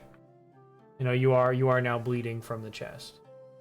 So, would you say I would be mad that he tossed a defenseless lady into the woods, into a tree? Absolutely, he's harming the innocent. That's very much against Tyr and the God of War. He also hurt me, and I would get pretty irritated with him. I would say so. I feel like I would be rather pissed. It would be my turn, right? Yes, now it is your turn. I'm going to grab him by the face. Just palm his face? Yep, with inflict wounds. Oh. Okay. Is it a save on my end, or is it just a direct attack here? Direct attack. There's no roll against it? You just straight hit him? I hit him with 21. 21 hit? 21 to hit, or 21 damage? 21 to hit. Oh, yeah. Fuck yeah. Yeah. He's hurt. Yeah, roll your damage. Roll with 3d10. That shit. You palm this man, and this black energy flows from... You know what? We're gonna say it flows from your amulet, because that sounds way cooler. The amulet's gonna, like, pulse black, and this black energy is gonna radiate from the gold down your arm, right out to the tips of your fingers, right into his face, and this black energy is gonna, like, coalesce in your hand and just fucking hurt. Go ahead, hit me. Oh, you mean like how I'm gonna do damage? No, you had damage. Oh, the damage. Oh, I 3d10s. Yeah, I already rolled it. What do we got? 16 damage. 16? Oh fuck, dude, you yeah. How do you want to kill him? Other than the description I've described, of how the energy like comes up to your hand. How do you want to slaughter this man? Yeah, how do you want to slaughter him? Holy shit! I want to see if I can like scare him. Like, do you want to scream at him? Do you want to? No, like with like a pissed off look, like a mean mug in him. Roll an intimidation check before you kill him. Shit, a 9.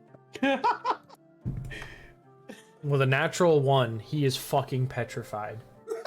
Okay. Fucking petrified of the half-dragon before him. The stoic half-dragon, who doesn't look like he's in pain, doesn't look like he's stressed about the scenario at all, when the entire time the hobgoblin has been screaming at you in these guttural, you know, like I described him, apish-like growl. So as he falls to his knees while you destroy his fucking entire body with necrotic damage, the last thing he sees through the fingers is your stoicness as he falls and your hand drops with his face. I'm gonna roll to see if the other goblin panics, because now his leader is dead. So give me a second. Yeah, like almost immediately grabbing him by the face. With a 3, he is going to freak. The goblin is going to shriek in panic. Just this little kind of and then fucking bolt. So you kind of throw down his bow and arrow and run. You do have the option for an attack of opportunity if you want to take it, but you don't necessarily have to. I'm going to take my attack of opportunity. Okay. You have to do it with a melee weapon because you don't have Warcaster. So please take a swing with your scimitar. Is a 14 hit? Yeah, 14's 1. That's just over the AC. Yeah, it's 1 over AC. 7 damage on the actual hit, Yeah. and the fire damage would be 11. Fuck. 18 damage or 11 total? 18 damage total. Holy 11 shit. fire damage. For a level 2 cleric? Mm-hmm. Holy shit. You gave me the weapon, man. I did give you the weapon. You're right. It would be a lot more if I still had that giant belt. Yeah, it would be a lot more if you had the belt. Go ahead and describe how you fucking slaughter this last goblin, homie. The same kind of look, but I want it to be... Would he be behind me or, like, in front of me? I'm gonna say as you turned to put your hand on the hobgoblin's face, you would have reached up for it, and as he would have fell to his knees, you kind of would have dropped him. You could have rotated your attention to him, but your hand was still attached, killing the hobgoblin. You would have had to, early in this turn, rotate your body towards him, or you could have just held your hand there and swung backwards. That's your choice. That's the way I would see that playing around in my head is those two directions. You either would have swung backwards to cleave him in half. Because I or you grabbed would have the turned your hobgoblin whole... with my left hand. Yeah. So Yeah. I want it to be like... I know you're had seeing him my down. reflection, but yeah, this is my left hand. Yeah. I'm looking at him as I'm, fucking killing the other one. Yeah. With my sword in my other hand, I want to just turn and backhand him in the face, like in the head side of the head. So you want to cut him like essentially cheek to cheek and separate his upper skull from his lower skull? Yeah, I want to cut the top half of his head off. Damn. That's fucking brutal, Nick. All right, so as you have the hobgoblin on his knees, you are just demolishing his body with that massive amount of necrotic damage you just did. That was almost double his hit points, by the way. Oh shit. You turn your attention to the last goblin. You raise your hand slightly. In a flash of flame, you swing the sword, swing the scimitar, and it is just this arcing, beautiful metallic swing. And it cleaves clean through his skull. And just about as it crosses to the other edge of his mouth, you hear this slight gurgle of blood and guts, and the sword ignites again and just blasts his fucking head into smithereens. And the goblin falls and skids to a stop. Your combat is concluded. I'm rushing over to the lady that got thrown against a tree. The young girl? Yeah. Okay. She is across from you. I do need to do a couple of rolls for her while we're here.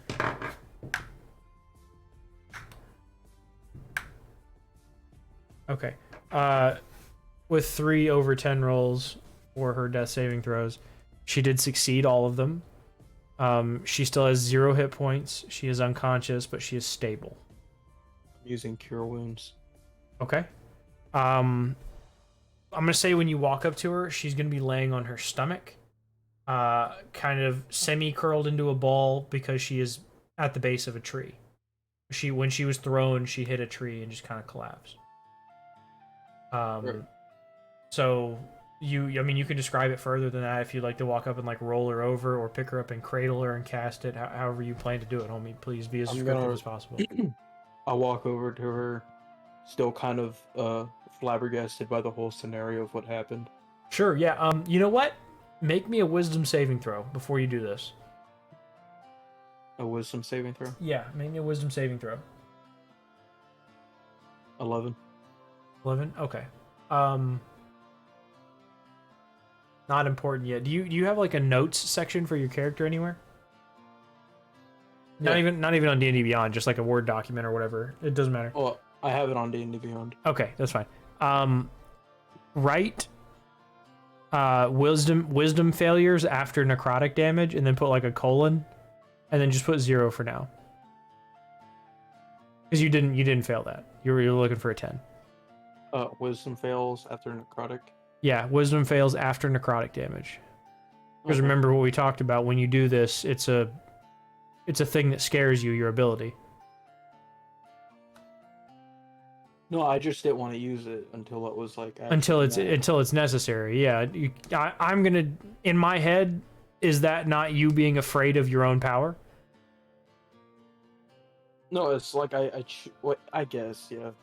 It's up to you. Is that how you want to do it, or you want to not do it like that? Well, I don't want to be like afraid of it. I just like would choose not to do it unless it's like an actual evil being. Okay, well then just delete that shit I had you write down. No, we can keep it. We can keep it. Okay, that's fine too. It's up to you, homie. I don't want it to be like I'm petrified of it when No, I fear might be the wrong word. Like you're afraid of yourself when you let that power out. Is what I'm trying to say. Not that you're afraid of your own power. That you're afraid of what you could become if you succumb to that power. yeah, that's fine. Okay, because that could create for some quality character molding later on. But right now you're at 0 fails because that was a positive number. You were over 10, so we're good. You approach the young girl. Yeah. You kind of steady yourself. You calm yourself down. You get that fear isn't even the right word. That fuck, I don't have a better word for it. You know, that fear of being a monster. You grab that fear and you hold it down. You say a minor prayer to Tyr, maybe. Take a deep breath. Take a deep breath. Do whatever you have to do. Calm yourself down. You approach the young girl and you cast Cure Wounds. Go ahead and roll. I would walk over to her, flip her on her back, Okay. right, and carry her, like with her, like my arm up under where her legs, like her. Sure, you're kind of like wife cradling her through the door. I guess like this, like Yeah. her knee bend Sure. under my arm, and I would cast Cure Wounds. Okay. Yeah, you lift her up off the ground very easily. She's not heavy in any way. Her hair is rather like messed and matty and muddy now because it's kind of stuck to her faces in places. You can't really get a clear image of what she looks like right now. But you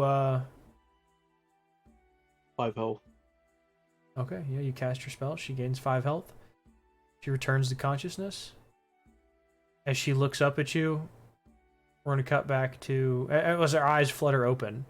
Anyway, she's gonna look up at you, and we're gonna flash back over to Ben. Sweet. Vincent in the library, in the great library, in fact. In the room with the. In the room that I just walked into the room and I have no idea what the fuck's going on. I no, just got you saved by the druid friend. And... Yeah, that's exactly what happened. You had this massive wave of just why do anything ever wash over you, and when your friend witnessed what happened because he passed the check, he realized what had happened. He cast Lesser Restoration on you, and it cured your enfeeblement or stupor, essentially. When you walked in the room with the book open, it triggered a trap. I'll tell you, this is what the Dragon Ward is going to say. You must have triggered a trap. It was likely Ray of Enfeeblement on some sort of ward. And Ray of Enfeeblement essentially drops your intelligence to like 2. Jesus Christ. That's a big drop, homie. You were fucked for a few seconds, yeah.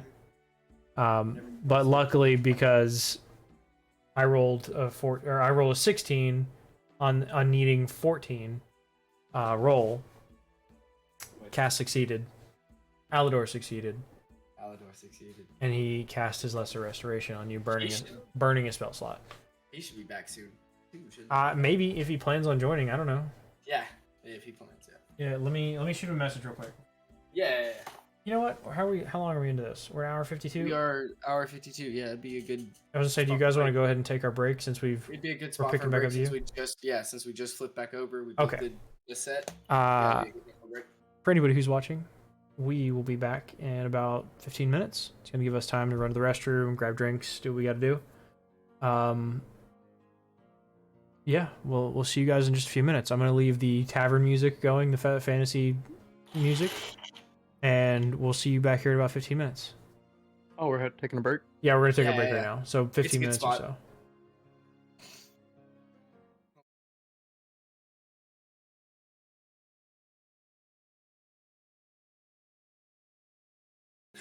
Nick played a big oof there, bud. Wait, what's up? You have 4 health left.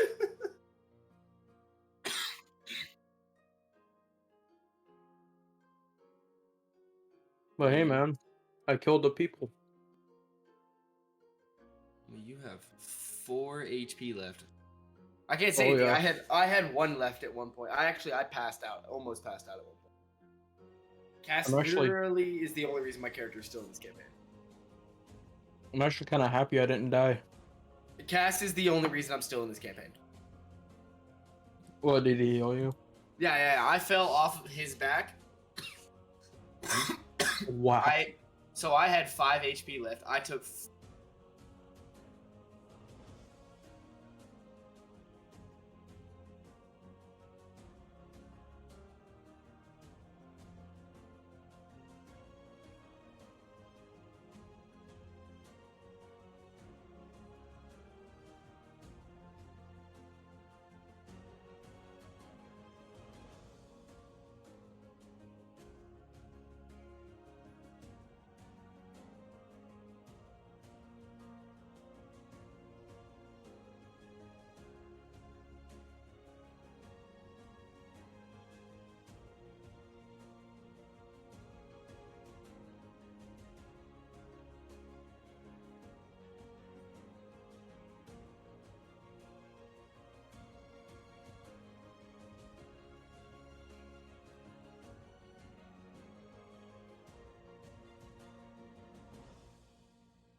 and it's time to be back.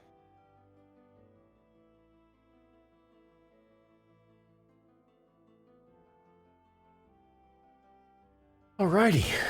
Oh, we're back. We got some water. We peed. Lives have changed in the last 15 minutes. I have a little display above my name, or in my screen. Yeah, I'm sorry. It's the chooser for the fucking my screen, so I could stream the OBS screen to you. That's what that is. Yeah, so we'll pick up here with the kind-hearted centaur. Call him centaur. I like that better. Centaur. Yeah, I mean it's minotaur in Greek, so I would assume it's centaur. Yeah, that sounds. I would play that off like that. Yeah. Yeah. I feel like centaur is just an Americanization of it. 100%. Doesn't matter. Our kind-hearted centaur placing his hand on the shoulder of the smallish rogue human and saving him from what could be the worst hour of his life. Used a lesser restoration to cure something that was going to put him into a stupor. Beyond that, they stand in a room, a circular shaped room. Behind them, an arched doorway. The doorway is open, and in the doorway stands a silver dragonborn, adorned in his blue cloak with the white fur collar and white fur edging at the bottom. The room is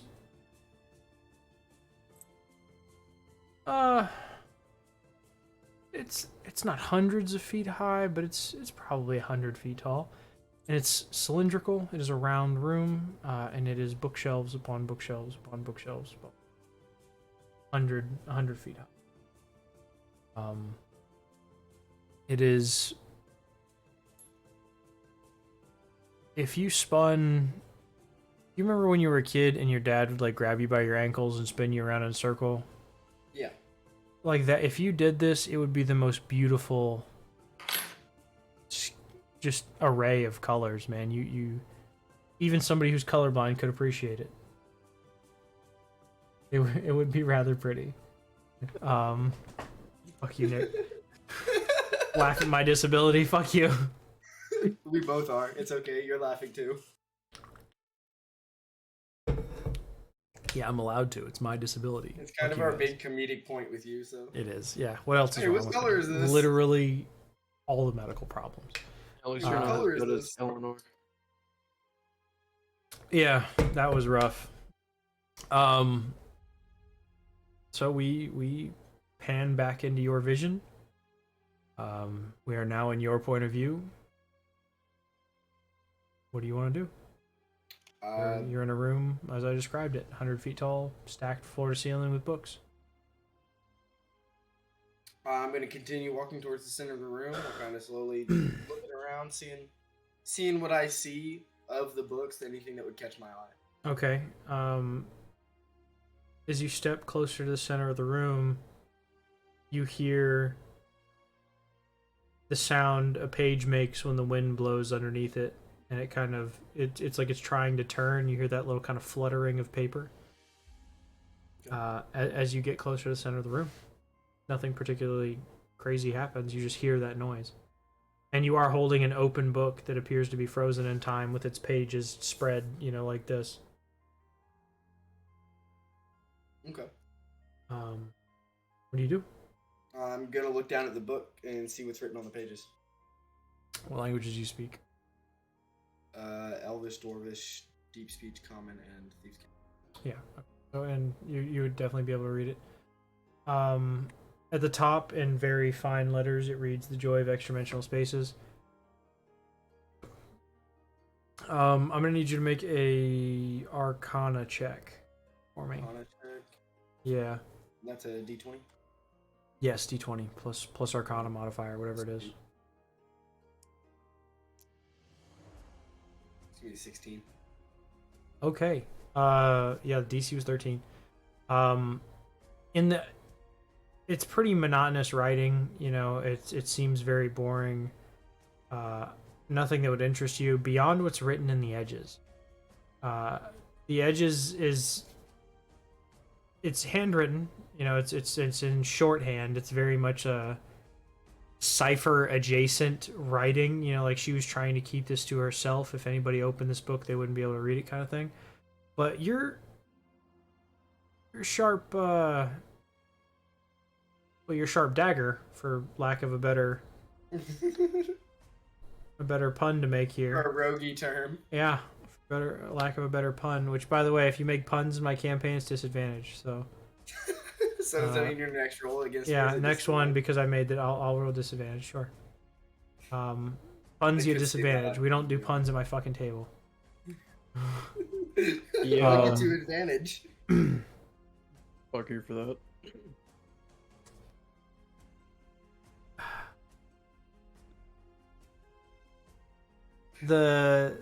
The word that you see.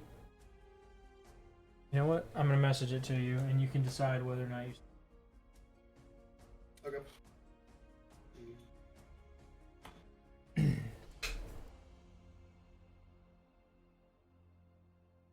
I see. Yeah, I figured what you meant the first time. Typo. Yeah. Yep. Watch me butcher You- actually pronounce this word. You can read it. It's her writing changes languages mid sentence. Okay. But you see that word in particular in all capitals, you know, written over multiple times, so it's emboldened. It's your go, homie. You make the decision. You're essentially, because he's not here, you're leading Cass's character around by the hoof Yeah, at the moment. And I can't For lack of win. another fucking pun, by the hoof, because he doesn't have anything else to. That's two. That's Yeah, twice now. I'll take in a it. row. That one was actually Yeah. funny. It was funny, but your rules are your rules. And we're They all are. to do 'em. They are. I'll Guess take we do it. the same to I'm me. not mad about it. I'll take it. Am I able to flip the pages on this book? The one in your hands. It's frozen in time. It's frozen in time. Never mind. That was stupid. Yeah, it's frozen in time, but like opened frozen, and the pages are all fucking like spread like this. The pages are literally opened, frozen in time. Okay. And I can't speak mentally to the Dragonborn because that's not my ability. Nope.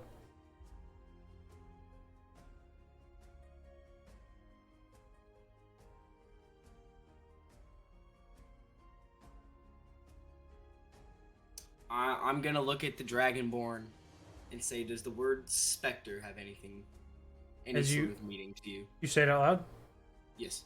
as you say the word specter. In the middle of the room, just behind you, a flash of light.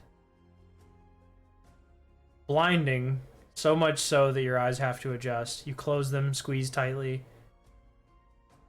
and you just, oh, it's so bright. So bright you drop the book, right?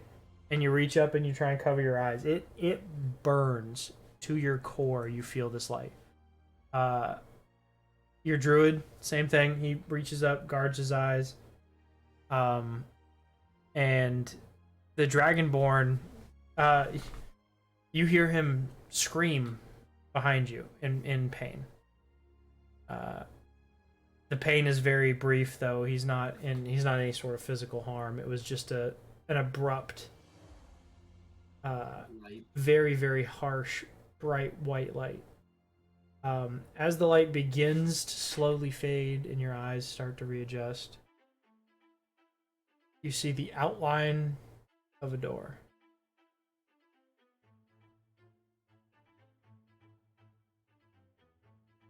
Looks fairly similar to the door you slept in last night. Ooh.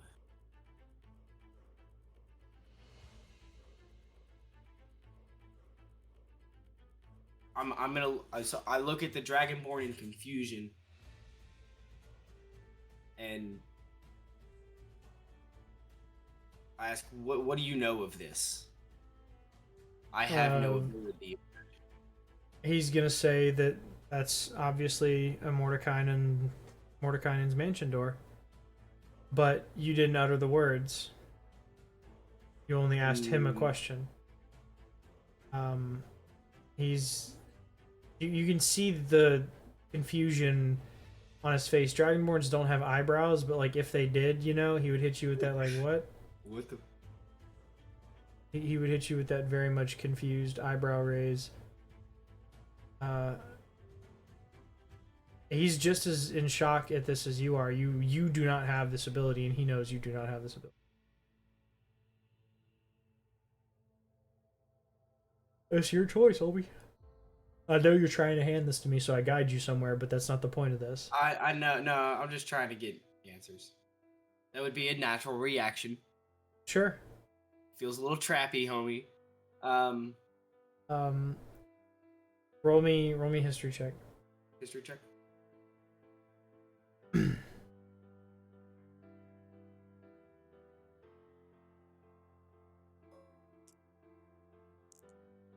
That is going to be a 6.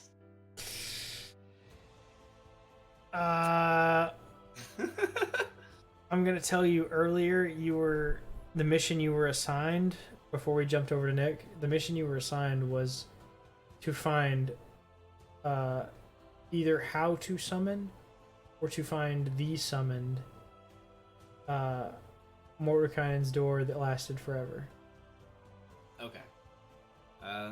That's fairly for you having a 6. I just gave you a lot of information.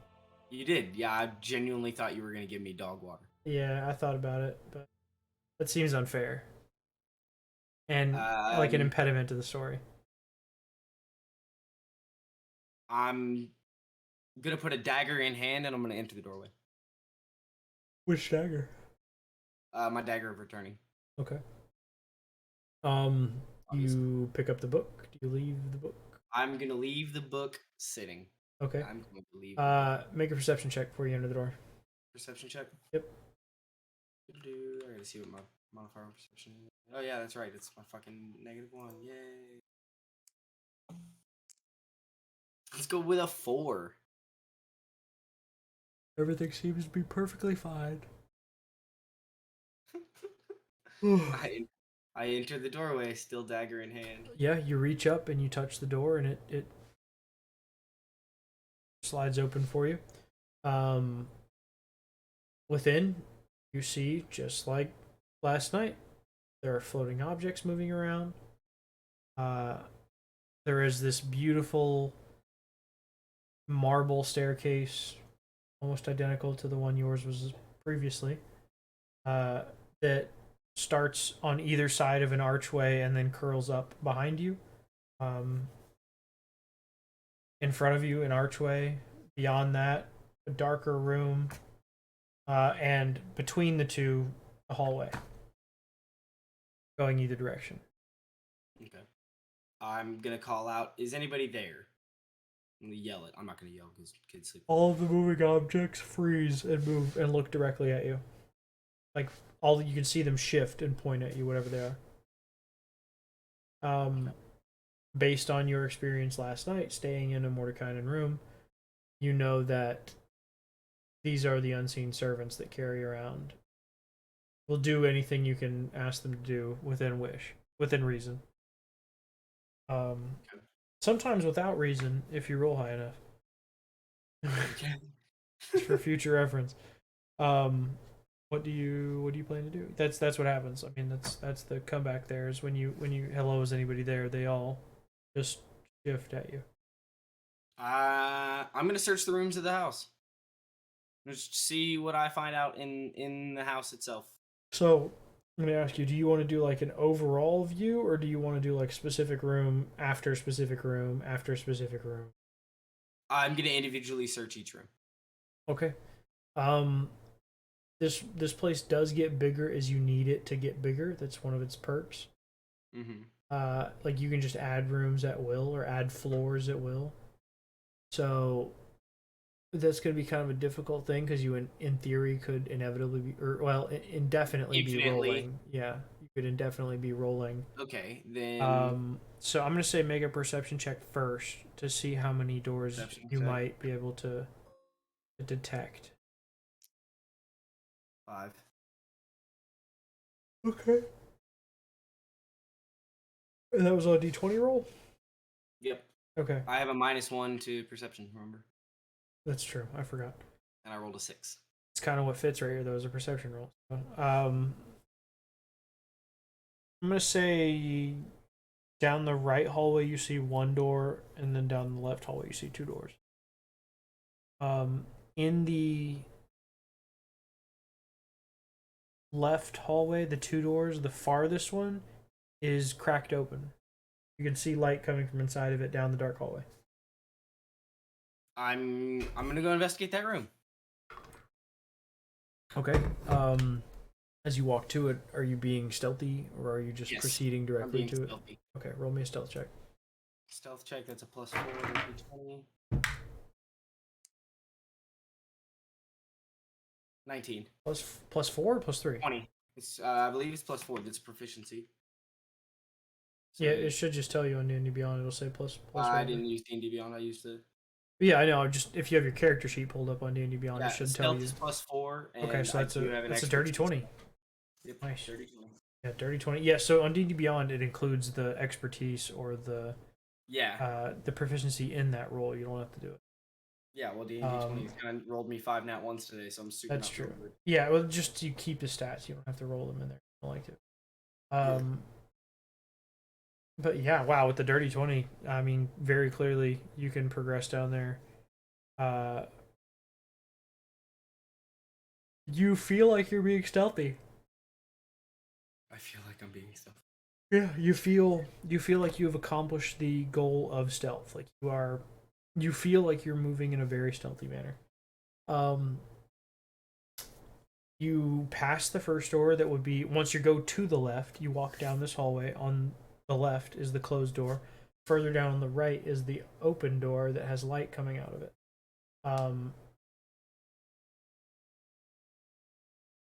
As you approach, the light is slightly flickering, and you can hear very, very faint music from inside. Very faint, and I mean like almost inaudible music. Like if your feet were making sound on the floor, the music would be inaudible. It's that quiet.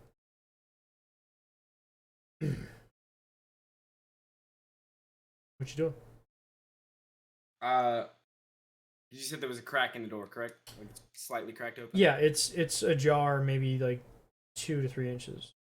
I'm gonna peer in without actually opening the door. I'm gonna peer in and see what I can see. When you look in, you just see a wall and light reflecting off that wall.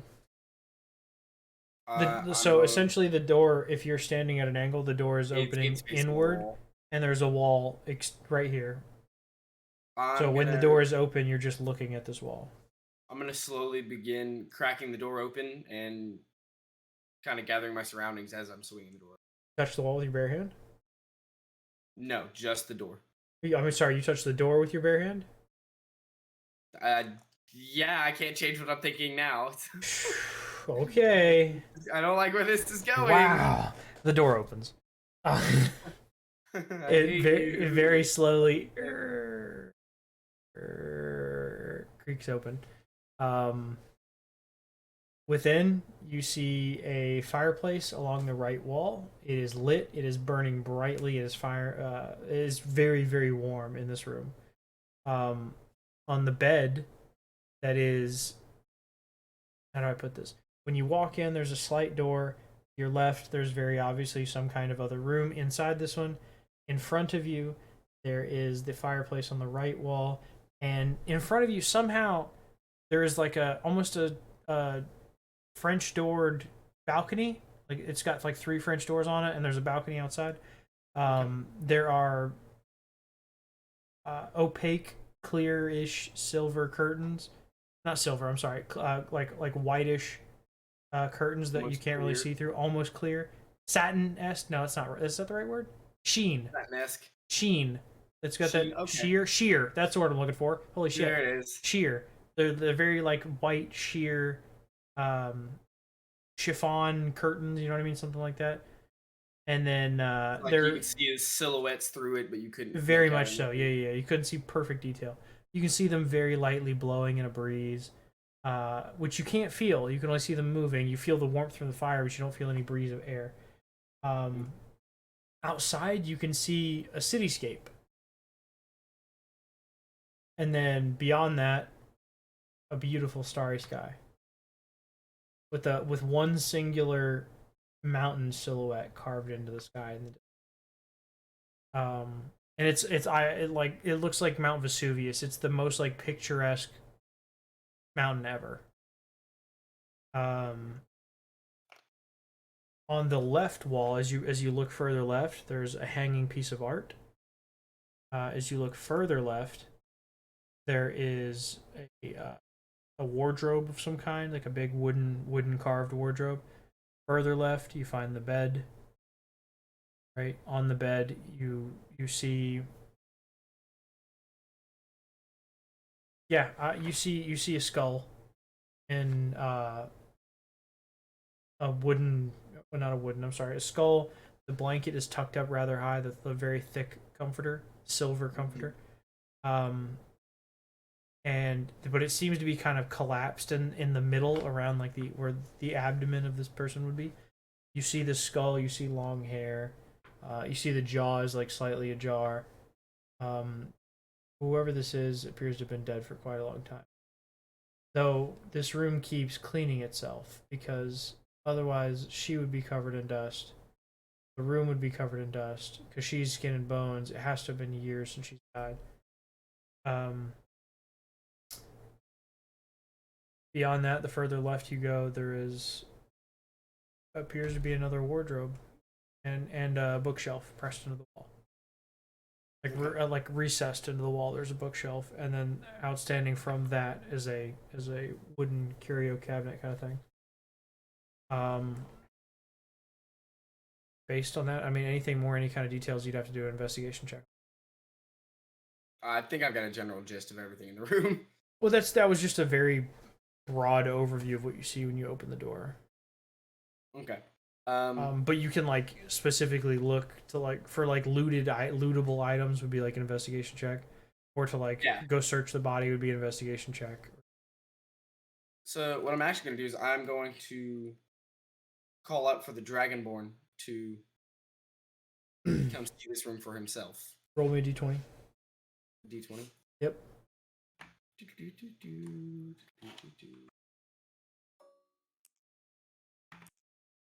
It is going to be a 13. Okay. I'm gonna say that with a 13, Alador waited outside for you to come back and tell him what to do. But you do hear the door close at the end of the hallway. Not your door immediately leading to the hallway, but the door you likely came in from. You do hear it as it closes shut, and then you hear the latch roll over when it kind of hits that like noise, and it echoes down the hallway. Okay. Oh, god damn it. As far as you know, it could be who you called for. Yeah? It could be. So what I'm gonna do, I'm gonna wait for a moment and see if anyone comes down the hallway. Okay. As you wait in the room, not long after, less than a minute or so, you hear kind of a feeble human voice. Hello? Hello, who's there? My name's Ian. The gatekeeper sent me. And you see a young boy, maybe, I don't say boy, young man, maybe 19, 20 years old, peeks his head around the corner into the room, seems to be rather timid, because the way he peeks his head around the room is just kind of his eyes broach the corner, and then he kind of pulls them back, and he finally follows himself around the corner, into the room, upon which He's going to look around, find his way to the left a little bit, find that body, and scream. He's gonna panic a little bit. He's, likely never seen this before. And it's, I don't want to shriek right now because there's people sleeping in my house. Yes, 100%, and I don't want to hear it. Yeah, it's not a girlish scream, but a pretty close. No, just a fearful, kind of a yelp. More of a mixed with a little bit of a scream than like a fearful scream. I'm gonna. He seems rather nervous in this room. Like he's very uncomfortable around the idea of death. Okay. Just to clarify. I'm gonna quickly turn to him and tell him, no reason to scream, they've been long dead. Possible that this is that missing mage that everyone here speaks of. He looks at you and he goes, is there more than one? I only see the one body.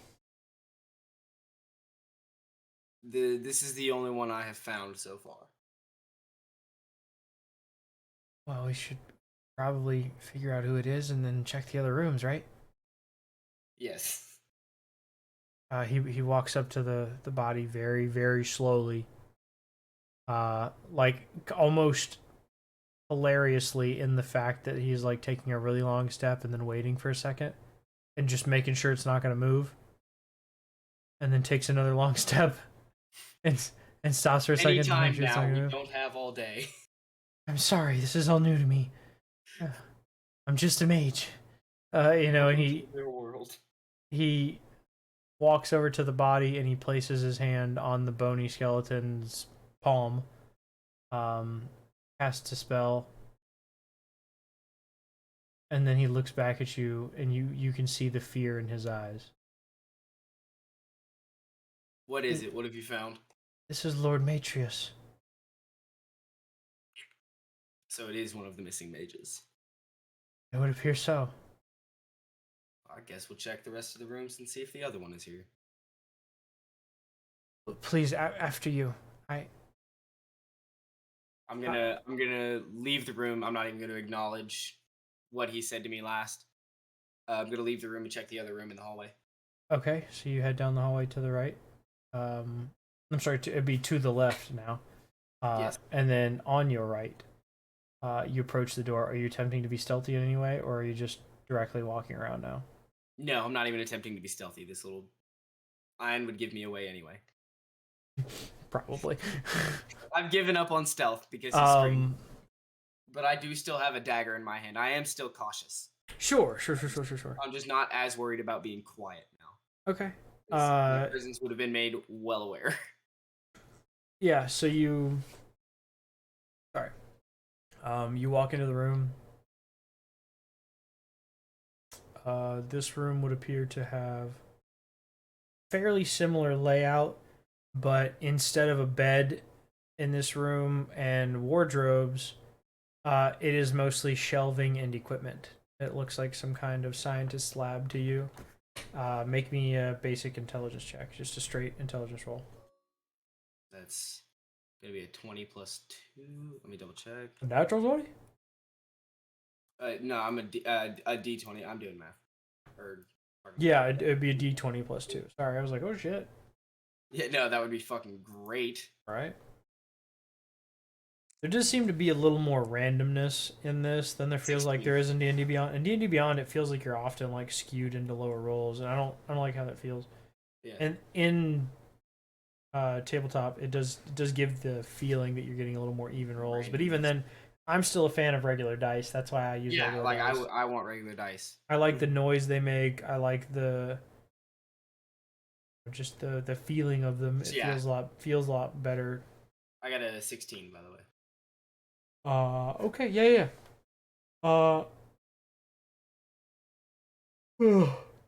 Sorry. In this room, like I said, fairly similar layout. Though everything is more geared towards education and science. There's tables There are a couple of chairs, but nothing looks very comfortable. Within it, you find. Actually, roll me a straight investigation. Which is, I believe, also a +2. You have to look at some skills. Investigation is a +1. It's gonna be a 15. 15. Okay, in this room, you're gonna find a baggie of 36 gold pieces. Okay. So you need to add 36 gold pieces to your inventory. Yup. You Need find, yeah, well, you find a wand of magic missile, or Nick's favorite thing, a wand of mad dick missile. What was it? He found a wand of mad dick missile. Wow. No, it's a wand. It's just a standard wand of magic missile. Oh, I was about to say, like, is Erectus in this fucking universe? You don't know. Not allowing me to add gold in D&D. You find a wand of magic missiles. If you want to check how many charges in it, you'd have to do a investigation check on it. You can do that later. Yeah, I'll do that. Okay, we'll roll d20 then. Just 20 plus 2. Or plus 1, whatever your investigation is. Yeah.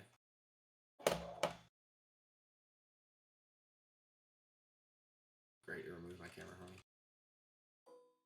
from me. 7 or 10. 10, sorry. 10. Yeah. Yeah, it has 3 charges in it. Okay. Yeah. Beyond that, oh, you find stacks of notes. You find a notepad of hers that seems to be very science based, and let's say you find. You know what? That's it for now. That's what you find. 16. That's all I'm gonna give you. What was that wand that I found? Magic missiles with 3 charges left. Okay. Now, on the or by one of the stools at the tables in this room, you will see another body. This one cloaked with in a blue cloak with white trim top and bottom. You will see a ring, not a ringlet, a amulet. No, like a banded braid of metal that goes around their head. Maybe it is ringlet. That sounds right. Can't think of the word off the top of my head, but yeah, that's what's gonna be there. Is that a band on the skeleton's head? But that's it. Okay. Where It is a golden band as well. Sorry.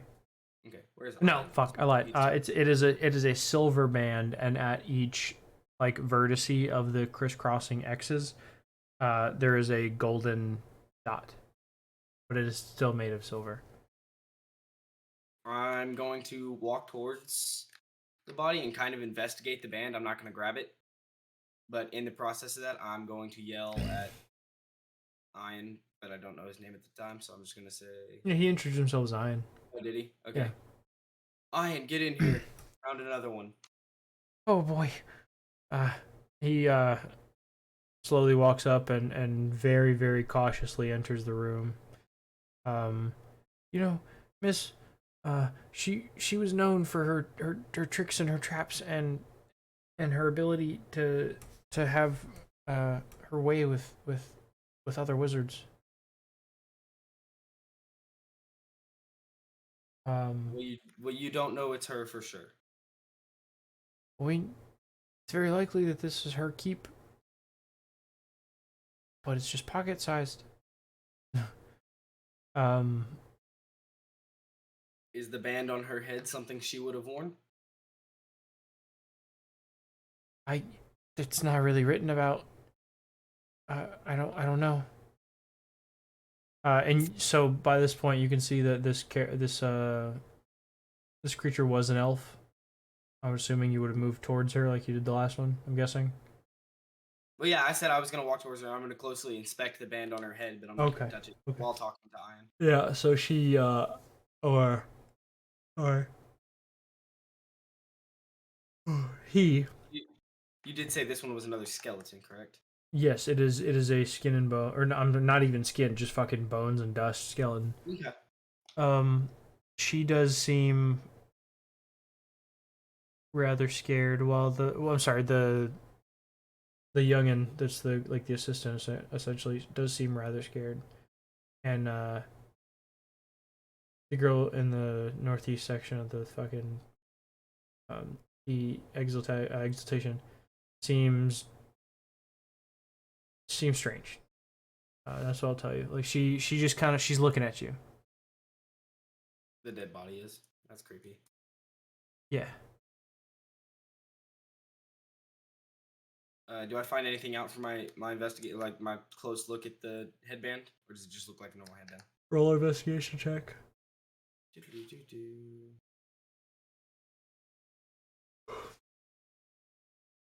Shit, we might have to end this early tonight, guys. I'm getting fucking tired.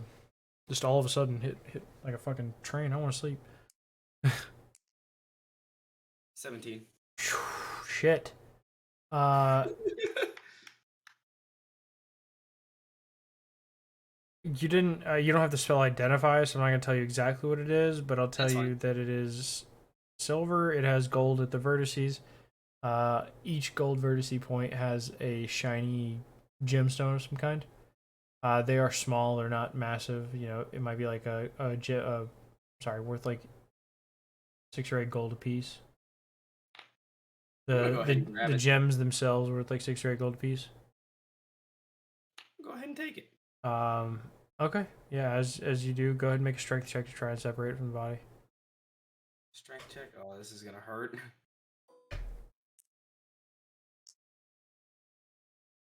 7.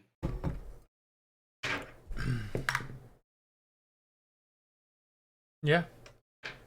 You do just barely, after several minutes of prying, get this to separate, and plop off into your hands. You know, and you do have a circlet of some kind now. Cool. Throw that in the backpack. After this amount of time,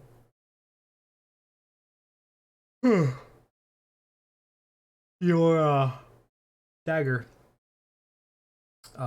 you kind of feel you're still holding it, right? The new dagger? Yes, I'm holding it in my hand. Okay, so you kind of feel this like energy start to resonate in your right hand with it. And after a couple of minutes of this, would you tell anybody that you're with that you're feeling this, or would you just kind of keep it to yourself? I'm gonna keep it to myself. Okay, because so I don't know this kid. I don't trust him. Yeah, you do feel something happened, but you can't quite place what. Positive or negative type of energy, or With your, would you 16? Yeah, it's a positive. okay. Positive yet indifferent. Okay. In my head, I'm just gonna think I'll look into this in private. Okay, that's fair. So I'm gonna head back towards the main entrance and try to leave. Okay, yeah. As you come back towards the entrance, you walk right out, and the door opens and the door shuts behind you. Ian's still inside, but you are standing outside. The book's still on the floor, frozen in time, and that's it so far. I mean, that's kind of where we're at. This is a rather good potential point to wrap up for the night. If you guys would like to wrap up a little early, I am rather tired, so I could go for it. I've got work super early. And yeah, I know you have work too, so this will be a decent time to wrap up. Yeah, we just gotta make sure we finish it by what? We have a week. Yeah, I think we have one more week, but that should be fine. Thursday, so. If we have to play again Thursday, that's fine too. We can play Wednesday or during the day Thursday. But yeah, next week will be the 25th. For anybody watching, we will be streaming next Tuesday at 9:30, like our normal schedule time. We will try and play the full session. I got really poor sleep last night, and I feel exhausted now, just all of a sudden. And then Ben has to work in the morning. So I think we're actually. Oh yeah, I we're want to only watch some 2:48 in. fucking we're romance a little over an hour early. You're gonna watch a romance anime? Is that what you said? Yeah, yeah, That's man. not, I mean, so at this point, guys, what do you guys have any questions about what's happened so far? In the Yeah. campaign or Anybody anything? here? Any questions? Any? Tyler did make a command too. That's like exclamation Yeah, point he did questions. exclamation questions, So it'll if pop up. anybody does have them and you do that, it'll actually document them for us, so we can go back and find them rather easy and then answer them. But this was the goal, was to be able to communicate with people like when we wrap up at the end of the night. We want to be able to answer questions about what our character would have done or why they made a certain decision, or why I made the world do a certain thing, you know, something along those lines. But we'll Good give chance to pick our brains. Yeah, we'll give you guys a minute or so to answer, and then if nobody answers, we'll just go ahead and go raid somebody and fucking knock out for the night. Yeah. I am going to go ahead and close out tabletop. Yeah, there's no need to keep it open now. We have Candlekeep, and I'll just re-put the map over there when I'm done.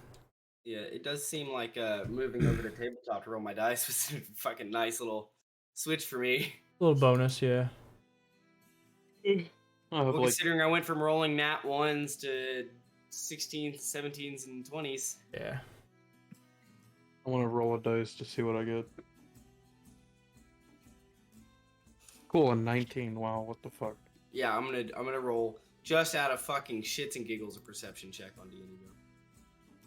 Yeah, I roll a 5. Wait, let me do perception. See if I get anything other Then than my next one's a 14. I would have never cleared anything on a perception check. 14 wouldn't have been bad. 14 wouldn't have been bad. Acrobatics. Yeah, but I hit that with a fucking 9. That's a 3. That's a 12. Pause this.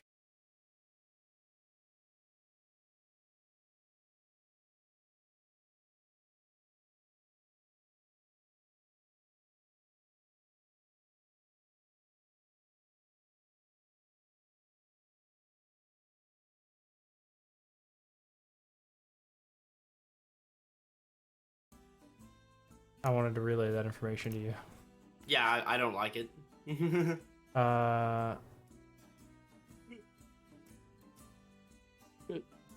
Let me see here. Dude, put a muscle on my fucking neck. Bro, throat game strong, you know, that's what it's gotta be. What the fuck, bro?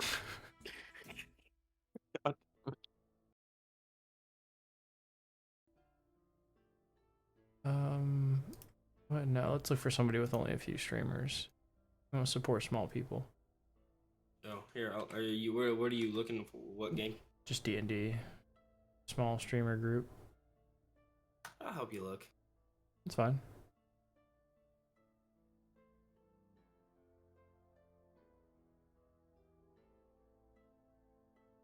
Because I filter it lowest to highest. Yeah, that's what I do too. I mean, Run the Jewels is 1 viewer. Yeah, let's watch a video for him real quick.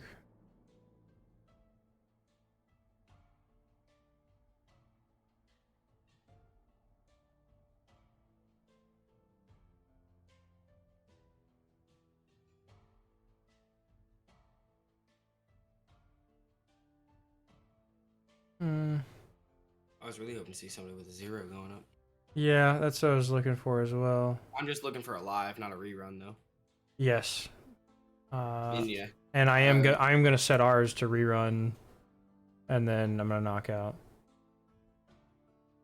I'm still gonna leave it to host on like the Mimic one and everything, but rerun everything that we have.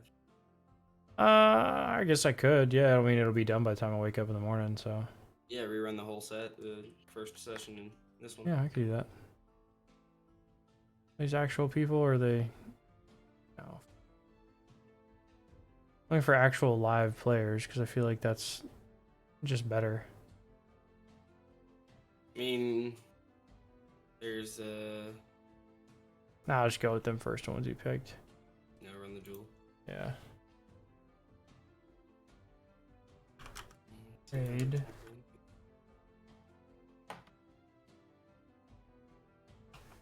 Alrighty, everybody. Thanks for tuning in. Thanks for hanging out with us, and we will see everybody next Tuesday for more D&D. Try and wrap up our session 0. Yeah. Have a good night. Alright, I'm outie. Yeah, man. We'll see you. All right. See you, bro. See, I'm hopping off too. See you. That's fine. See you, Nick.